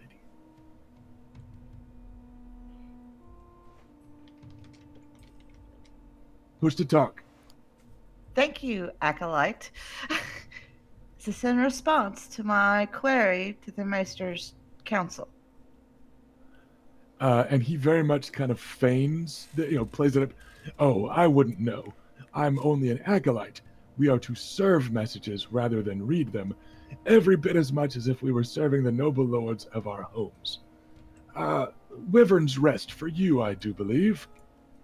And he's giving you an almost impish look, not just because of the joke of like, lol, maybe I read your email, but it's a very kind of playful look. So I want you to do me a favor and make a memory test. Dice? The core one there, just a quick one, or just read me what it is, because I don't remember how high yours is. But just give me a quick thing about how high your cunning/memory is. I give you guys a lot of alertness rolls for free, because I know as a group you've got quite a bit of a high average there. But this is just recollecting something. I have dice. Okay, it's your call. You could give me your passive memory, or you can roll it. Oh, I have cunning, so I have 13. Okay, you beat a 12, which is a pretty solid roll. You know this person. You don't know any young man a few years younger than you named Alaras. And you're sure it's not just from remembering Alaras from the Maester's tent a few days ago, but you're like, I think I know this person. I'm not going to give you the final answer just yet, but it's now definitely like niggling at you that you're like, I know them. I don't know any maesters. You know, I've never been to the Citadel. I've never been to the Reach. I've never left Dorne. I've barely left House Nymerian lands. And in fact, It can't be that many people. the longest I've ever been away from Nymerian lands was In Sunspear. playing with the other children in the water gardens at Sunspear, and that was 10 years ago. That's what's bouncing around in your noggin as Acolyte Alaras gives you a very polite bow and backs away in masterly fashion and then shuffles off to leave you with your scroll. You tell me how rude it would be to whip this out and read it now in the middle of this party. Because that seems rude. It's a little rude. I mean, yeah. I will tuck it through my belt. It's not as rude as other things you could whip out right here at this party, but it's a little rude. Like your So yeah, you can Over tuck there, it. reading impolite stuff. Over there, Luke's dick is out. Over here, mother! Hey. It wouldn't be out unless it was doing something. You know, you have to know how to handle these. Adam's like, do I fuck this supervillain? And Bela's like, what is wrong with all y'all? Kevin. Of course you do. Kevin, you're assuming that that's a question. It's more like when. And this is why I play edgy characters. So, You guys always get to play. What teenager didn't like get a crush on some like horrible edgelord? It's very true. moving The on. Kevin Zarnicki story. Moving on to the next course, because most of these, especially the earliest courses, are actually fairly quick. You're just gonna have a few minutes to taste these delicious little fried sweet corn fritters and these so crisp and salty crackers with that good rich smear of goat's cheese and this deep flavorful onion spread. And the blackberry wine is actually quite tasty. The Arbor tends to favor a different flavor profile than the wines of Wyvern's Rest. And this kind of sweet wine is a nice sharp contrast to the other flavors on display in the opening. But alas, here comes the amuse. This is an assortment of thick crusted breads that have been expertly sliced in like a grid pattern so that you tear away just little bits of them at a go. So it's a great huge breads that aren't quite a flat bread technically, but they've cooked to be about just a few inches deep. So it's like a thick, crusty sourdough type of thing. And then they've been diced up so you can pluck out little bits of bread. And you've got assortments of rich Associ vinegars. There's small silver platters for each of them with about 3 or 4 different vinegars. Some of them black as sin, some of them light, richer colors. Some of them are almost sweet. Some of them are so sharp and tangy that you can almost taste them just looking at them. Right? So there's just these kind of foursomes of little different vinegars to dip them in, and then a little thing of thick salt crusts in the middle of each little tray of salts. So you can dip for salt, dip for vinegar, dip for both, whatever you like to do. And there's also small silver cups of a cool pea soup with chunks of good fatty pork in it and a rich kind of salty flavor that goes with this whole amuse course. And so, chat, while everyone is picking their favorites from among that course, give me 1 for the breads, 1 for the soup, and 1 for all the vinegars. So chat, give me 3 more numbers between 1 and 30 while everybody's picking at their deliciousness. fancy bread and vinegar is like one of my favorite things. Oh, Absolutely. That crusty bread, it's so soft on the inside. My friends take the piss out of me for the sheer number of fancy balsamic vinegars I have. Yep, this is what Felicia gets for having me watch foodie bullshit. Like everybody has to suffer. You guys. Yeah, Luke will definitely be using his persuasion during the. So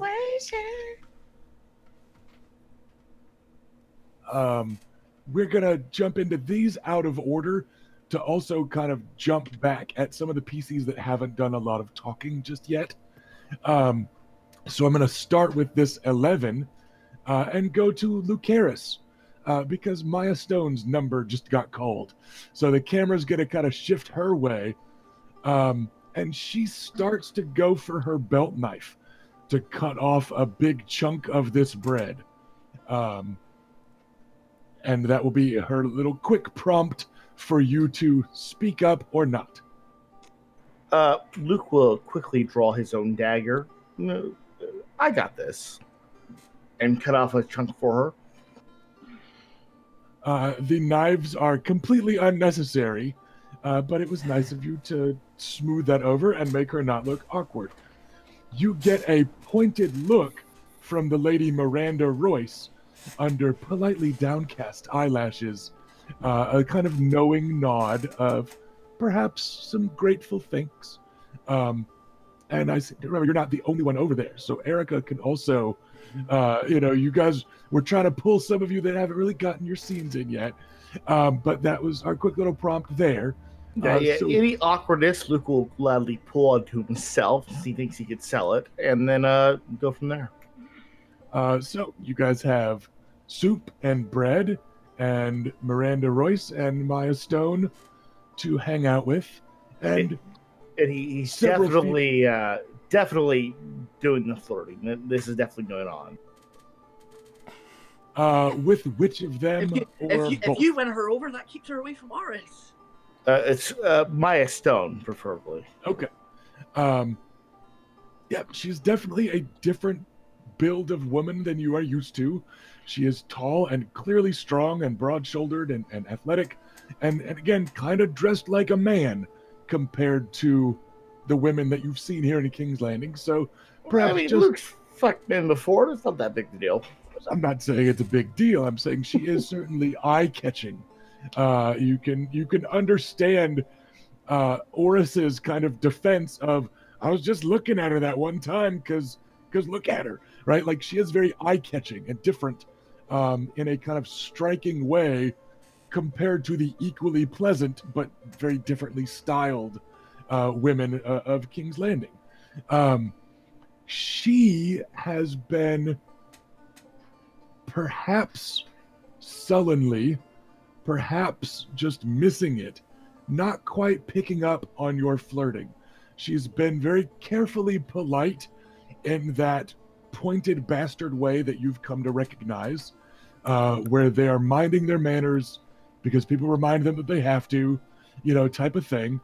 But she keeps kind of glancing past you, and in fact, even past the bubbly, curvaceous Lady Miranda, and she keeps looking at the back of the head of the redhead Michael Redford, Squire to Lynn Corbray.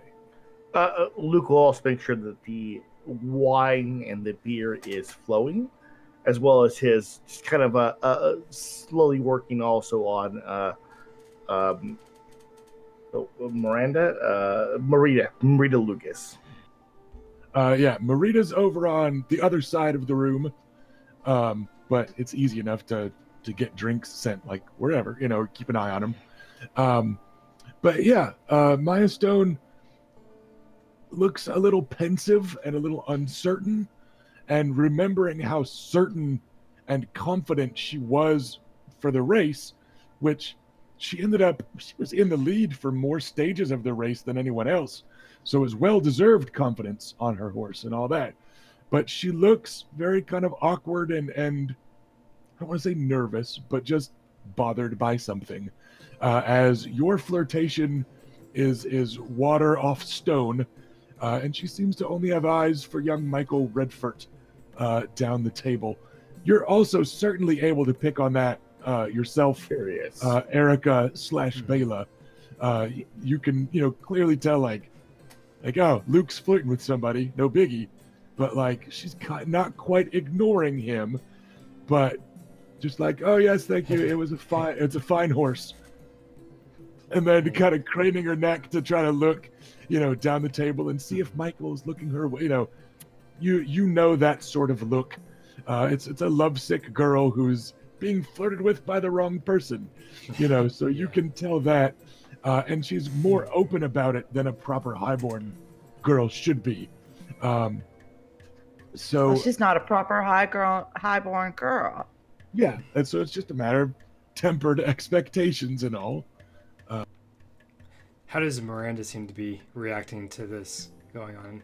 She occasionally glances at Maya and looks a little crestfallen. You know what I mean? Like, oh, the poor sweet thing.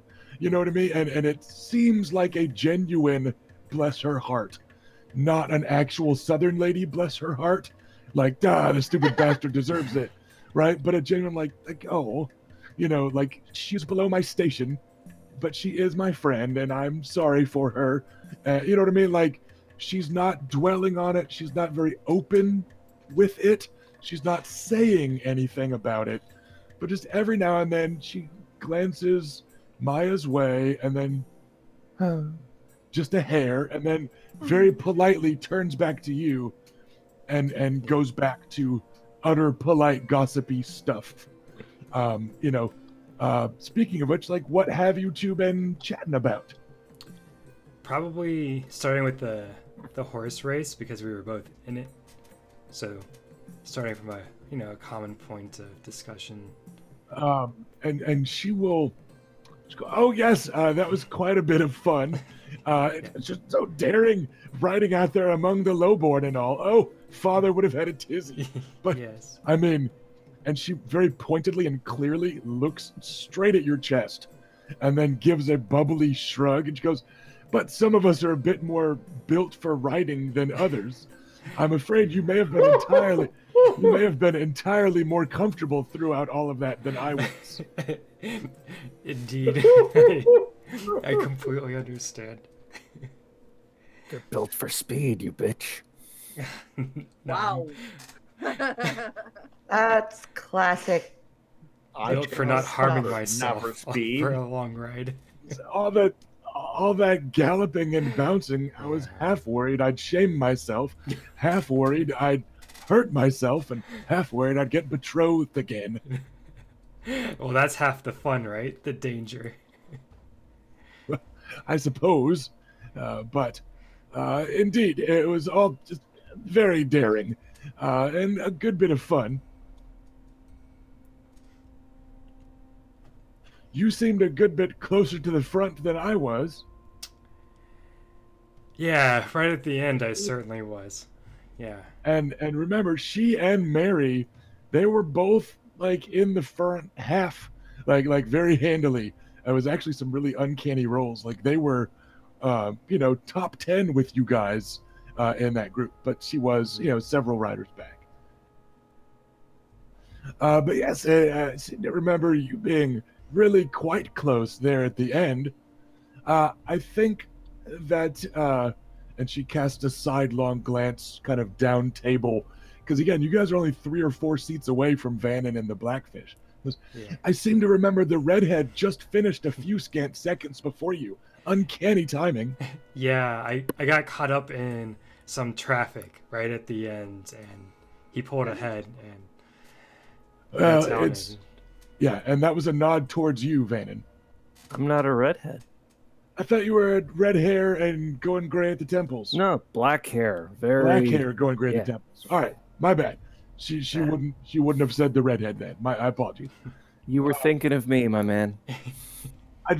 I thought he was red hair going gray. I just got it lodged in my head wrong. Oh, good. So instead she would say your ward. She'd say instead of the red. And then you were caught in some traffic at the end, I think was the... Yeah, there's a few bunched up, and couldn't break out until it was too late. Well, it's not dreadfully uncommon for them to finish a hair before us anyway. I'm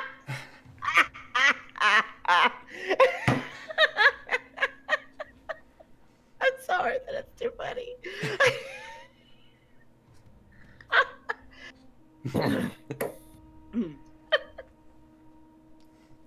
So, My mom's right over there.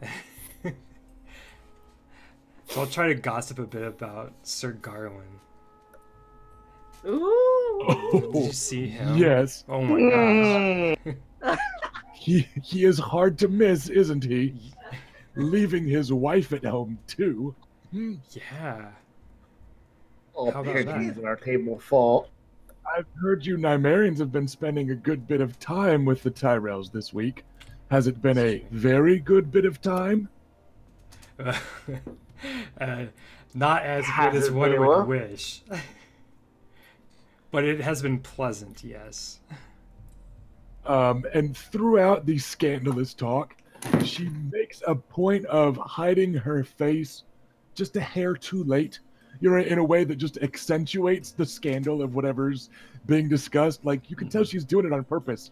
She's In very an high bar. almost in a very kind of Olenna Tyrell way. You get that same vibe of most of these comments are testing the waters, right? Like, she's saying stuff that's clearly across a line, but that sort of thing. So yeah, she keeps kind of doing that. She goes, "Oh well, that's too bad to hear. It was a bit less fun than it could have been, but the week's not over. He is supposed to ride at least one more time before the tourney's finished." That's true. And he's in the melee, which should be plenty of fun. Sweaty, chaotic affairs. A few too many people for me to keep track of, I'm afraid. All this jousting and fighting and stuff isn't quite my forte. Well, at least we have events like this then to enjoy. Oh, indeed, feasts are a bit more my speed, though they are often dreadfully dull with stuffy folk around. But, the Blackfish isn't too bad. He likes a ribald joke more than most, and of course Maya's a dear. She'd never tell on me to father. Who is her father, by the way?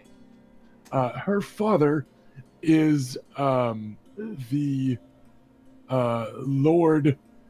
Fuck me, I just forgot. Nestor, Lord Nestor Royce of the Gates of the Moon Royces, a cadet branch of the Royces of Runestone. Okay.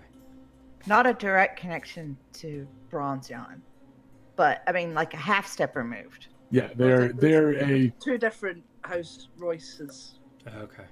yeah. Gotcha. Sorry, everybody. Our food just got delivered, so our dogs are going crazy. Give us a second. Delivery people are here to murder us all. Of Indeed. course. All right, Fortunately, dogs can yeah. warn you. So that's going to be our 11, our 18, and actually our 12 just takes us back to the Blackfish. But before we go back to that whole conversation, which after a stiff drink or two, Sir Charge Vannon may complete. have recovered enough that he might want to include a few other table mates, we're actually going to call it for the night, because I don't want to cut that conversation short. So we'll just remember what's on deck as a conversation a few seats away as we kind of loop back around to Sir Vannon Rivers, who is flabbergasted and who has friends close enough by. But like I said, we don't want to have to go, all right, Kevin, you get 2 minutes and then cut. So instead, what we're going to do is cut that short ahead of time, and we will loop back there shortly. But I hope everybody's been having a good time this feast.